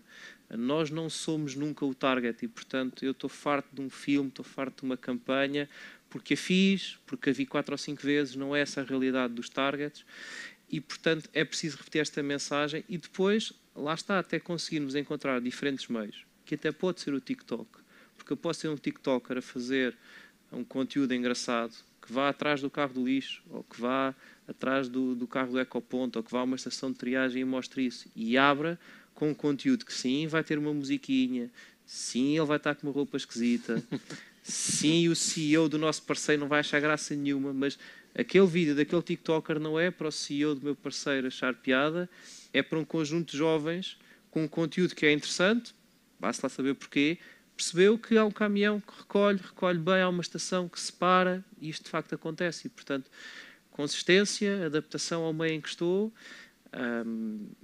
e paciência, insistir, ser aborrecido, repetir a mensagem, porque lá está, às vezes é mais difícil que uma verdade seja repetida ao ponto de ser mesmo verdade, mas é o nosso trabalho. Sim, e aproveito também para fazer a ponto da importância dos legacy media, como é o caso aqui dos nossos parceiros, em repor os factos verdadeiros quando de facto eles estão a ser deturpados. Resta-me agradecer aos convidados. Muito obrigado por terem estado. Muito obrigado a todos vós e continuação de uma boa conferência. Obrigado.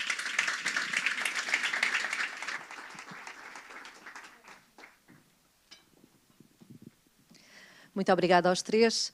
Como ouvimos aqui, tanto o Ricardo Sacoto Lagoa, da Sociedade Ponto Verde, como o Hugo Bento, da Brisa, a falar sobre as respectivas marcas, deixar apenas aqui 2 notas. O Ricardo Sacoto Lagoa a falar na importância de estar presente nas várias redes sociais, mesmo que isso implique fazer dancinhas no TikTok ou ir atrás do caminhão do lixo para chegar ao público-alvo mais jovem. E também o Hugo Bento, da Brisa, a dizer que é necessário abandonar, por vezes, algum conservadorismo para chegar também a todos os targets, nomeadamente aos mais jovens. Para fazer agora a segunda apresentação desta manhã, com o tema O Puzzle do Consumo de Mídia e Implicações, chamo mais uma vez a Sofia Vieira, Insights and Strategy Director do Havas Media Network.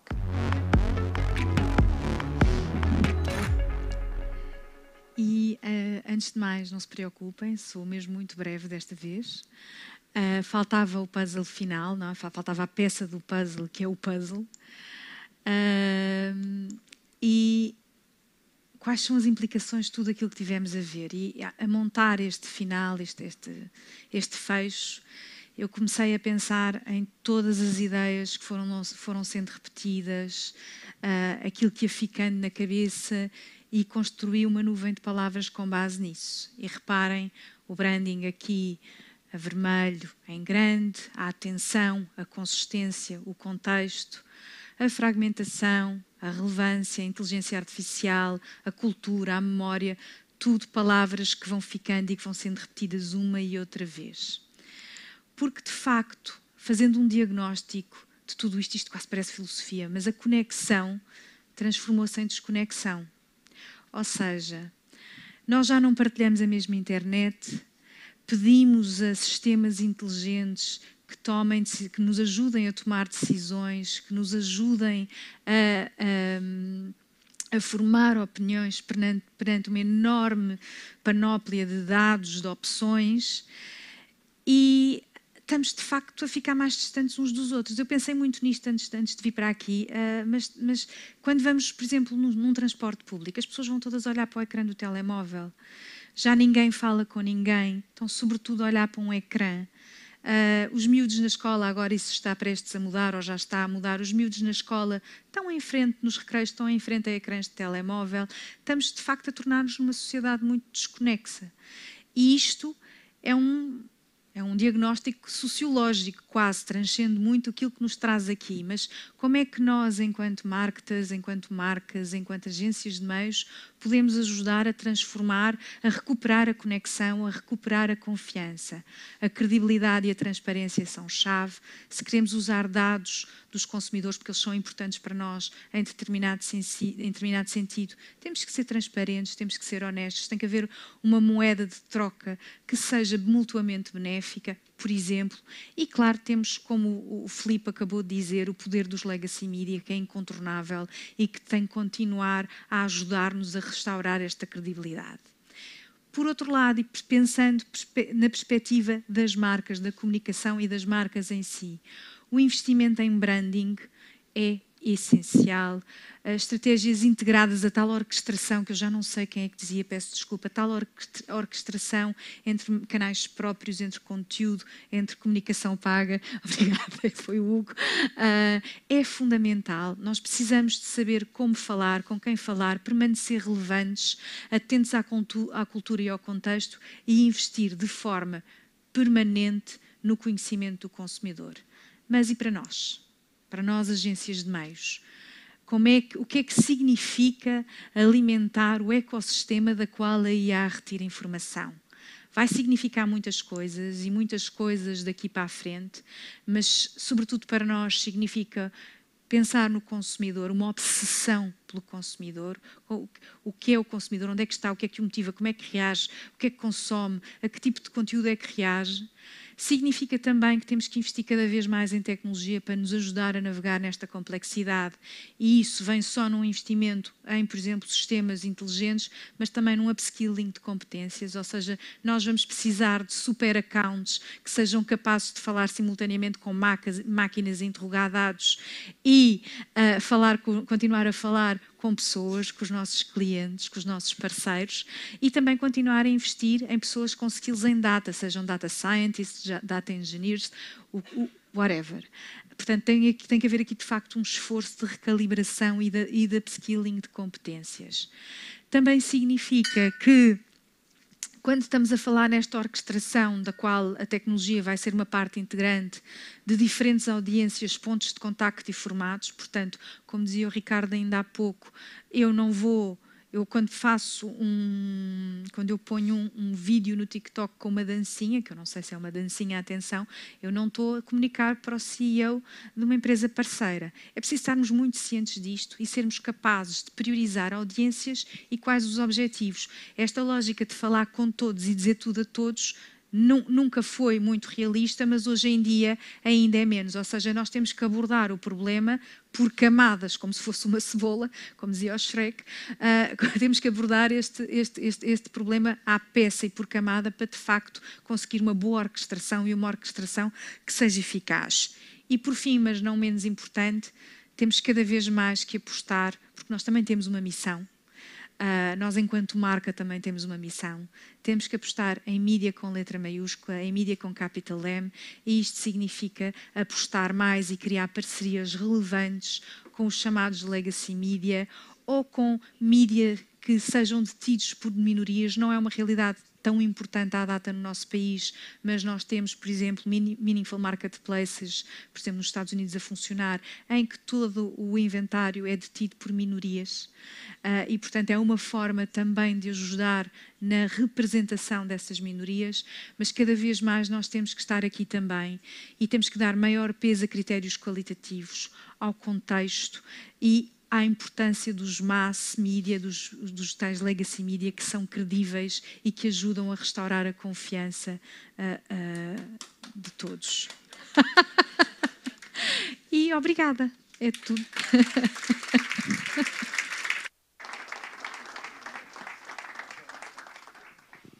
Obrigada, Sofia, mais uma vez. A Sofia, então, aqui a dar nota que a conexão transformou-se em desconexão e que isso é, obviamente, um desafio para marcas e marketeers e que é preciso apostar na credibilidade, na transparência, foco sempre no consumidor, consumidor, consumidor, consumidor e também em accounts com mais competências.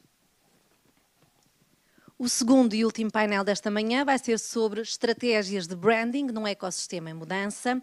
Para moderar, chama ao palco a Rita Amzalak, Managing Partner do Avaz Media Portugal, que vai moderar, como disse, a que juntam as convidadas Filipe Afonso, diretora de Marketing do Lidl Portugal, e Maria Estarreja, diretora de Marketing Global do Grupo Lusíadas Saúde.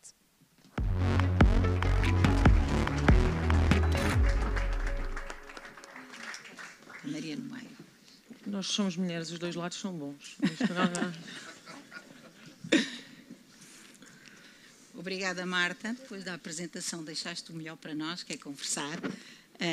A Maria dizia, depois desta masterclass da Sofia, que tocou em pontos muito interessantes e, como sempre, inspiradora, e depois de um primeiro painel bem explorado, o que é que nós vamos dizer? Mas seguramente ainda há muito para dizer. A Maria Estarreja tem uma larga experiência na direção de marketing de várias marcas nacionais e internacionais. É também professora universitária na Católica Lisbon, onde também faz parte de centros de investigação, e também é presidente de uma área de investigação do Grupo Lusíadas, que é o Knowledge Center, e por isso seguramente terá muito para nos dizer. A nossa Filipa teve 20 anos, ou mais de 20 anos, no universo L'Oréal, na direção de marketing e retalho de várias divisões da L'Oréal, e aterrou na grande distribuição, onde os desafios são grandes, e hoje já falámos aqui de muitos que têm impacto neste ecossistema, e por isso seguramente haverá muito para dizer.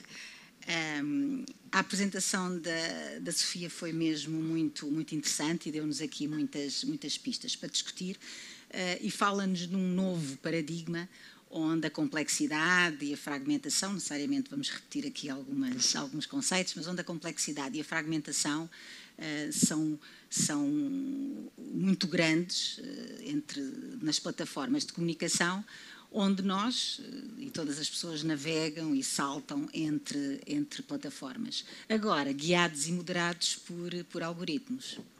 Maria, começamos por ti.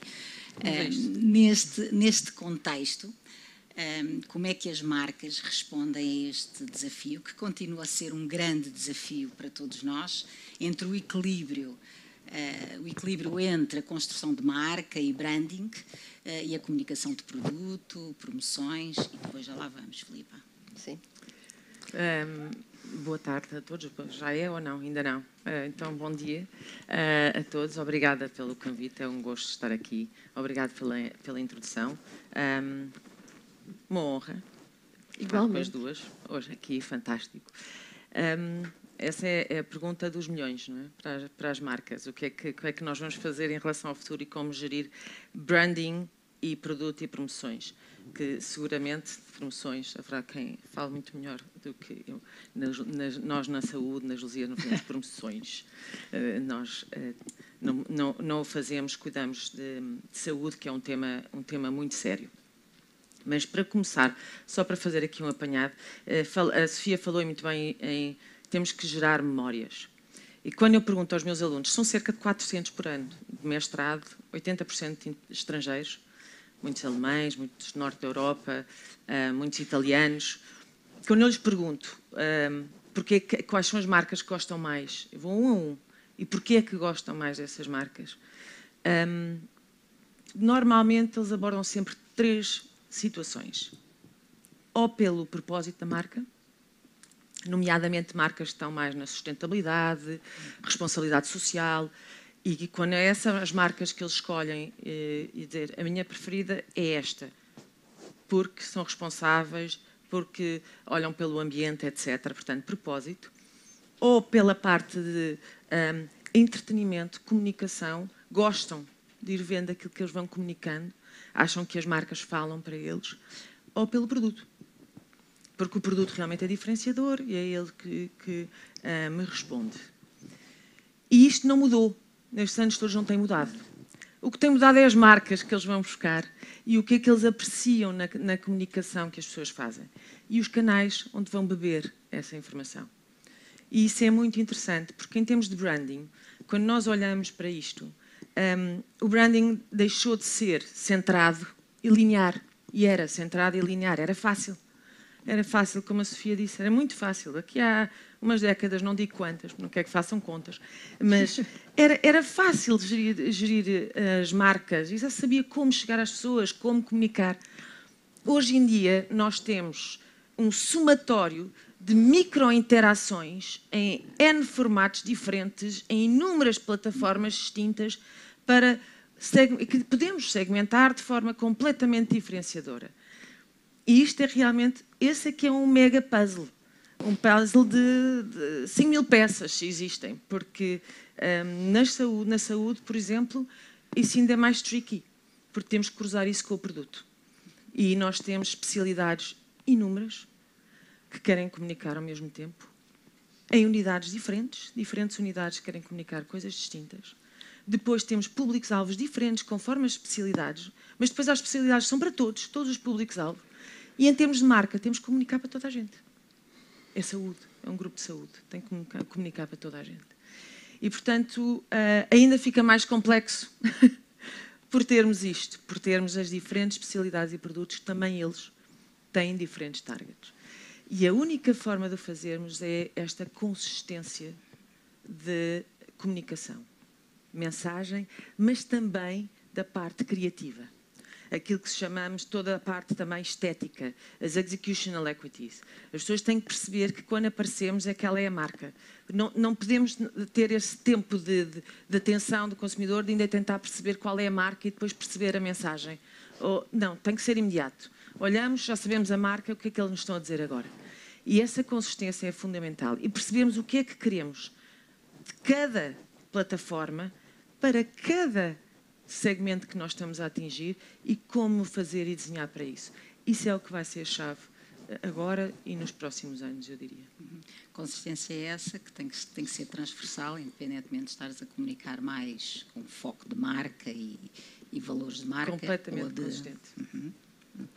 Filipa, obrigada Maria. Filipa, tu que estás num setor onde a comunicação de promoções e preço ainda continua a ser muito importante no negócio, se bem que nós, e discutíamos isso ontem, nós começamos a observar uma mudança de padrão e hoje as marcas estão a investir muito mais na construção de valores de marca e no seu contributo para a sociedade e também no setor do retalho. Nós vimos muito esse investimento em incentivar uma alimentação saudável, rotinas de exercício físico, práticas de escolhas mais sustentáveis. No entanto, continua a ser um setor onde o investimento em promoção ainda é considerável. Qual é o grande desafio hoje nas vossas reflexões neste equilíbrio? Primeiro que tudo, agradecer à Mídia Livre por estar aqui. Acho que é importante.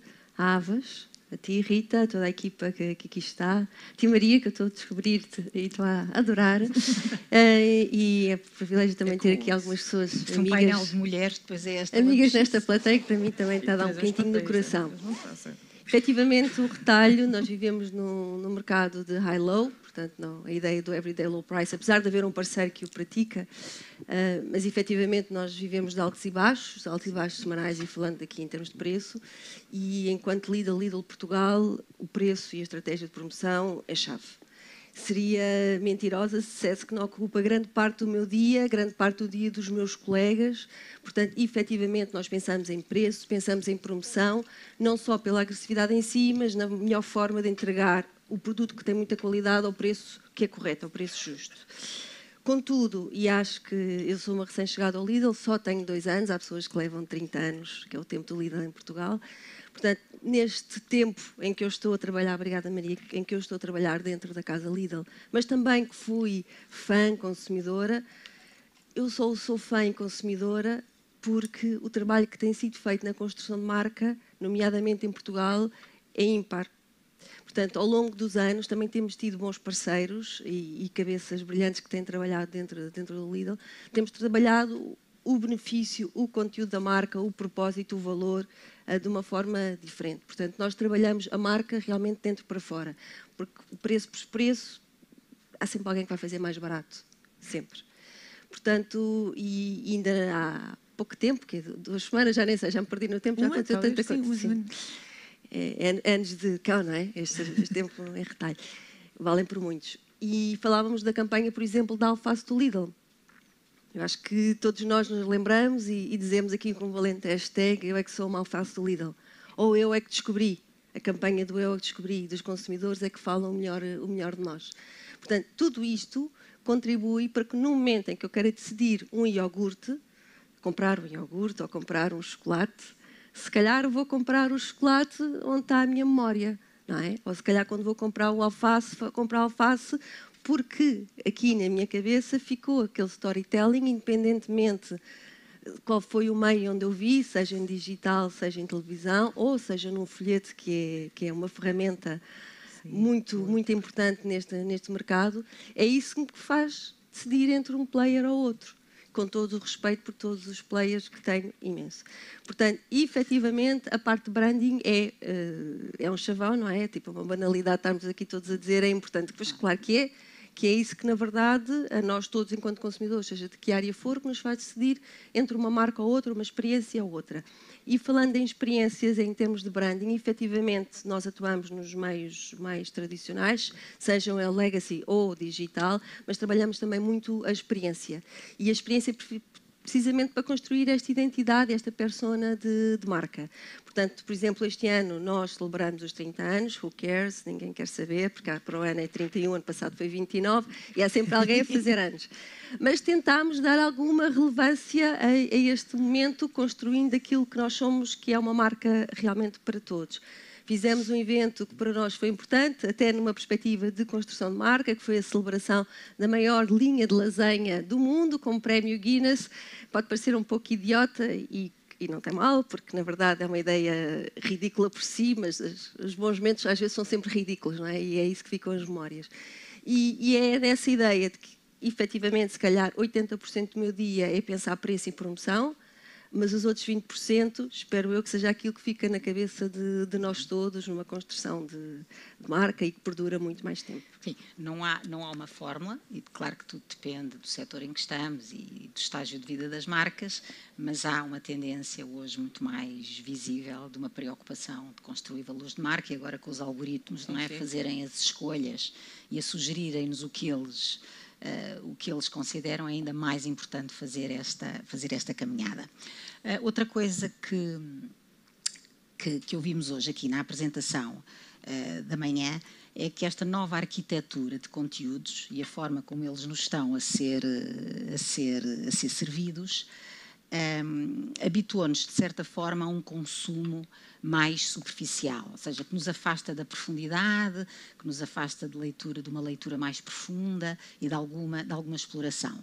Maria, isto no setor da saúde, que é uma área que precisa de alguma profundidade e o tipo de informação que a marca passa, que é muito importante, isto é um grande desafio. Estando o Grupo Lusíadas a fazer um caminho muito relevante na área da prevenção, não só com o lançamento de serviços, uma oferta de serviços relacionados com o bem-estar, mas também a educar-nos para uma postura de prevenção e não só de cura. Sendo esse o grande desafio, como é que vocês estão a montar este puzzle de conteúdos e de ligação a estas várias comunidades? Rita, graças a Deus somos um grupo de saúde, não de doença, não é? Portanto, nós queremos claramente projetar tudo aquilo que é prevenção, e nós conseguimos ter a longevidade de viver até aos 100 anos, todos felizes e tranquilos, o que obviamente que já quer dizer um sério número de coisas que nós temos que fazer para que isso aconteça, mas podermos promover isso. Mas é engraçado, eu vou voltar atrás à minha experiência de vida só para dizer que pela primeira vez encontro o conteúdo como peça central daquilo que é a gestão de marca. Comecei também por vender detergentes. Depois de detergentes vendi álcool. Fui muito feliz nessa altura. Vamos lá perceber porque mais de uma década a vender álcool. E hoje vejo-me há quem diga no lado bom da força, mas eu acho que ambos são bons. Nós dizemos que a Maria passou do cabaré para o convento, não é? Foi do álcool para a saúde. Mas o conteúdo é fundamental na área da saúde. E nós temos também restrições, felizmente, na comunicação que podemos fazer. E bem sabes, porque a saúde é assunto sério. E graças a Deus temos parceiros que depois também são curadores desse conhecimento. Mas passa muito por aí, nós temos que ser curadores, porque hoje em dia temos mais médicos do que nunca, porque se antes havia o Dr. Google, agora há o Dr. ChatGPT, o Dr. Perplexity, não é? Portanto, toda a gente vai lá e tenta perceber. E muitas vezes, e com a maior parte das vezes, como é óbvio, dão-nos cenários que não são propriamente aquilo que nos está a suceder. ou o que nós devemos fazer na nossa vida futura. Porque isso deve ser personalizado, não é? Se nós queremos a longevidade, etc., é personalizado. A primeira coisa que devemos começar por fazer é os nossos exames, os nossos testes e perceber como é que cada um de nós está. E aquilo que será que eu tenho que fazer é diferente do que tens de fazer, Filipe, e o que tem a Rita que fazer. Portanto, tudo é diferente. E o que nós fazemos é desenvolver, se quiserem, ferramentas e formas de chegar às pessoas com conteúdo correto e curado.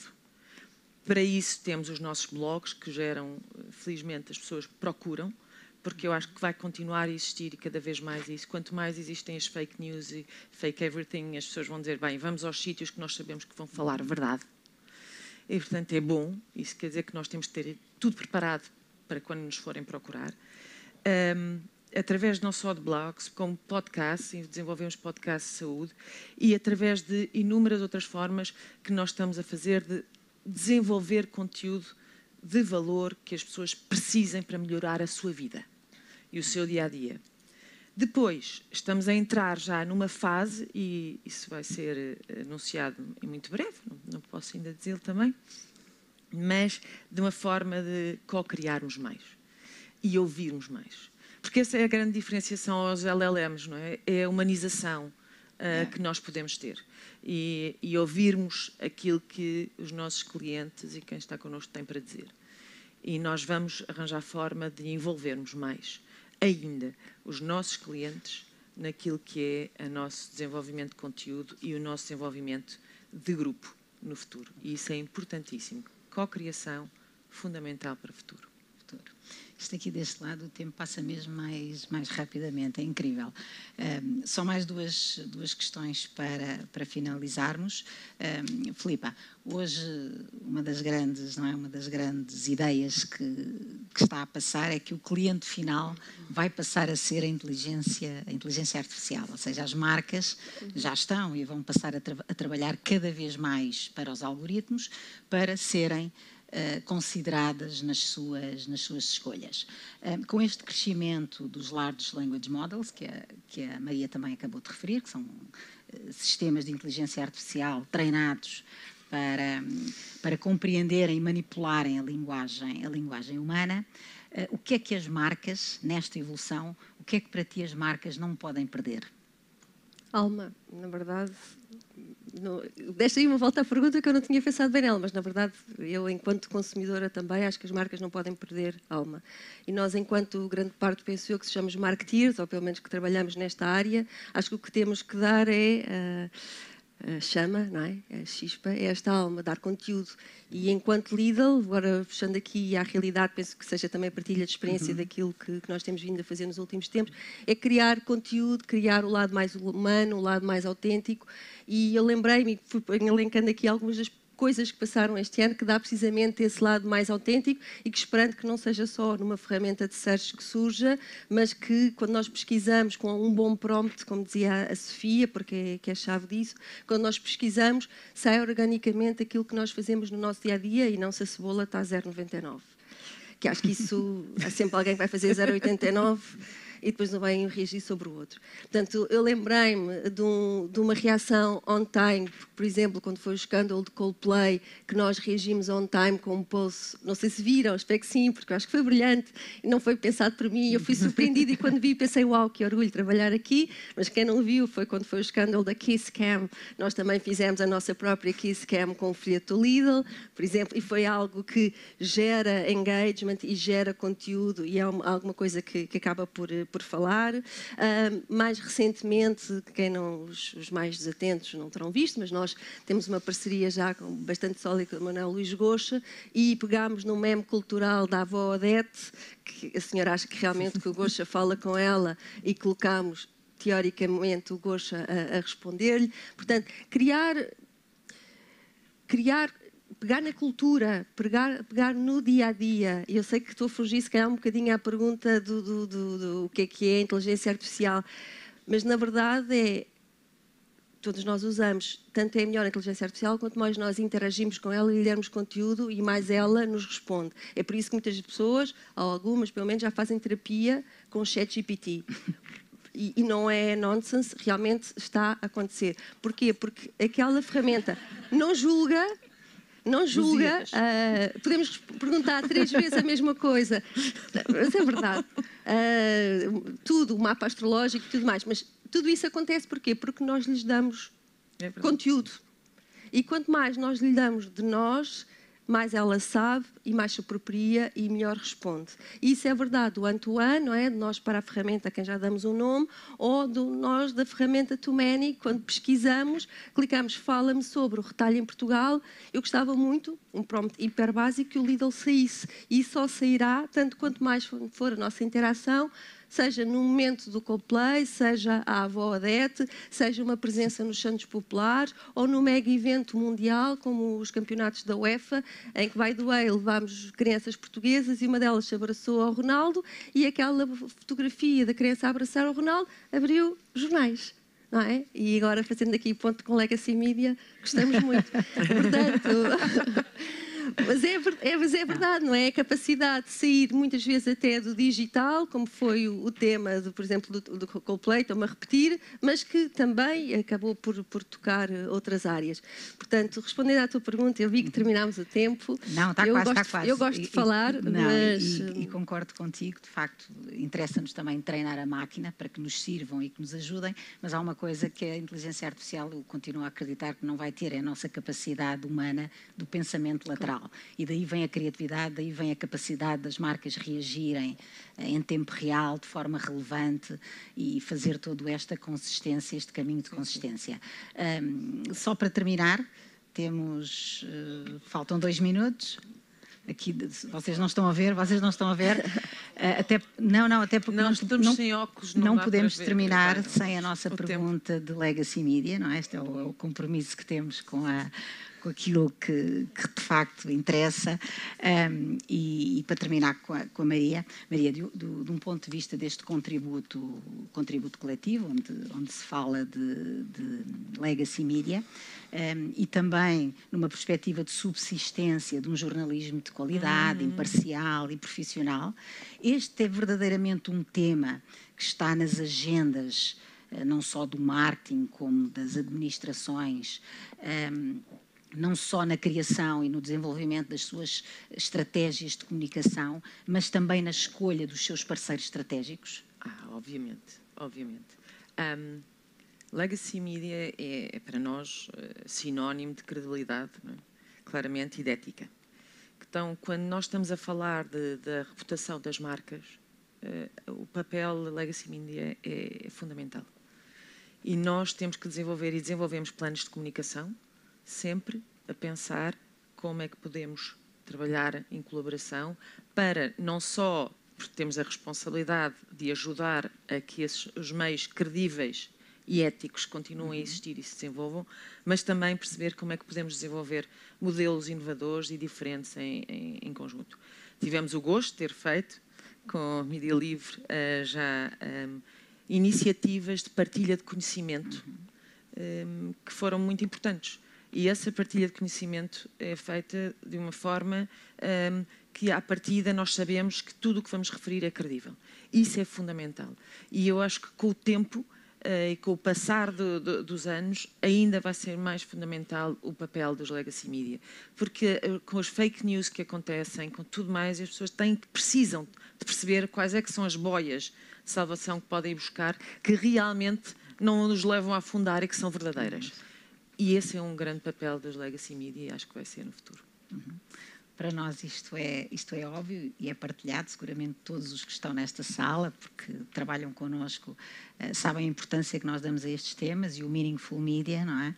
É exatamente a nossa grande inspiração e que seguimos. E por isso, de acordo. Obrigada a todos. Terminamos assim com algum tempo extra que agradecemos. E a Marta faz aqui este fecho, não é? Pronto, obrigada. Filipa, Maria.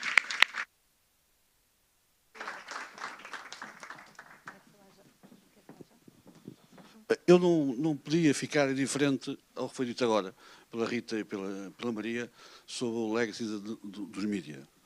Eu acho que todos nós, além de tudo o que foi dito, há um valor para mim é soberano, no meu dia-a-dia, que todos nós, enquanto profissionais desta indústria, devemos refletir, que é o sentido da democracia. Nós olhamos todos os dias hoje para as notícias e está a crescer a informação em Portugal, ao contrário do que foi dito. Os canais de informação estão a crescer, o consumo de informação. Mas se nós todos, em conjunto, no nosso dia-a-dia, não tomarmos as boas decisões, os mídias enfraquecem e a democracia desaparece. E todos nós temos que ter aqui um papel muito ativo na democracia do nosso país, enquanto portugueses que somos. Porque, basicamente, se não o fizermos, se não apoiarmos a mídia, se não houver o contraditório da mídia, basta olhar para outras geografias do mundo para ver o que está a acontecer. Do lado americano, do lado russo, na faixa de Gaza, tudo isso são o final da linha. E nós não queremos ir ao final da linha.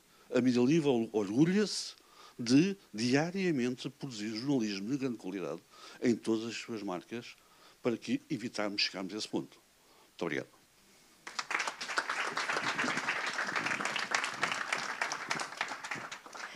E como jornalista, uma vez jornalista para sempre jornalista, fui durante 16 anos e ainda me sinto como tal, tenho que assinar por baixo no que disse o Luís, na extrema importância dos meios de comunicação social, na defesa da informação verdadeira, contra as fake news e na defesa da democracia.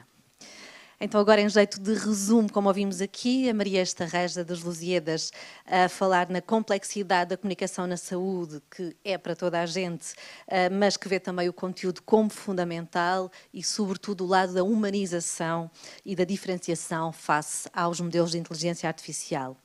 A Filipa Afonso do Lidl, entre várias coisas, a dizer que 80% do dia é focado em preço e promoção, mas 20% é também construção de marca e que as marcas não podem perder a tal alma e ter também capacidade de reagir em cima da hora às polémicas do momento, como deu o exemplo aqui do escândalo dos Coldplay, no concerto com a questão da Kiss Cam.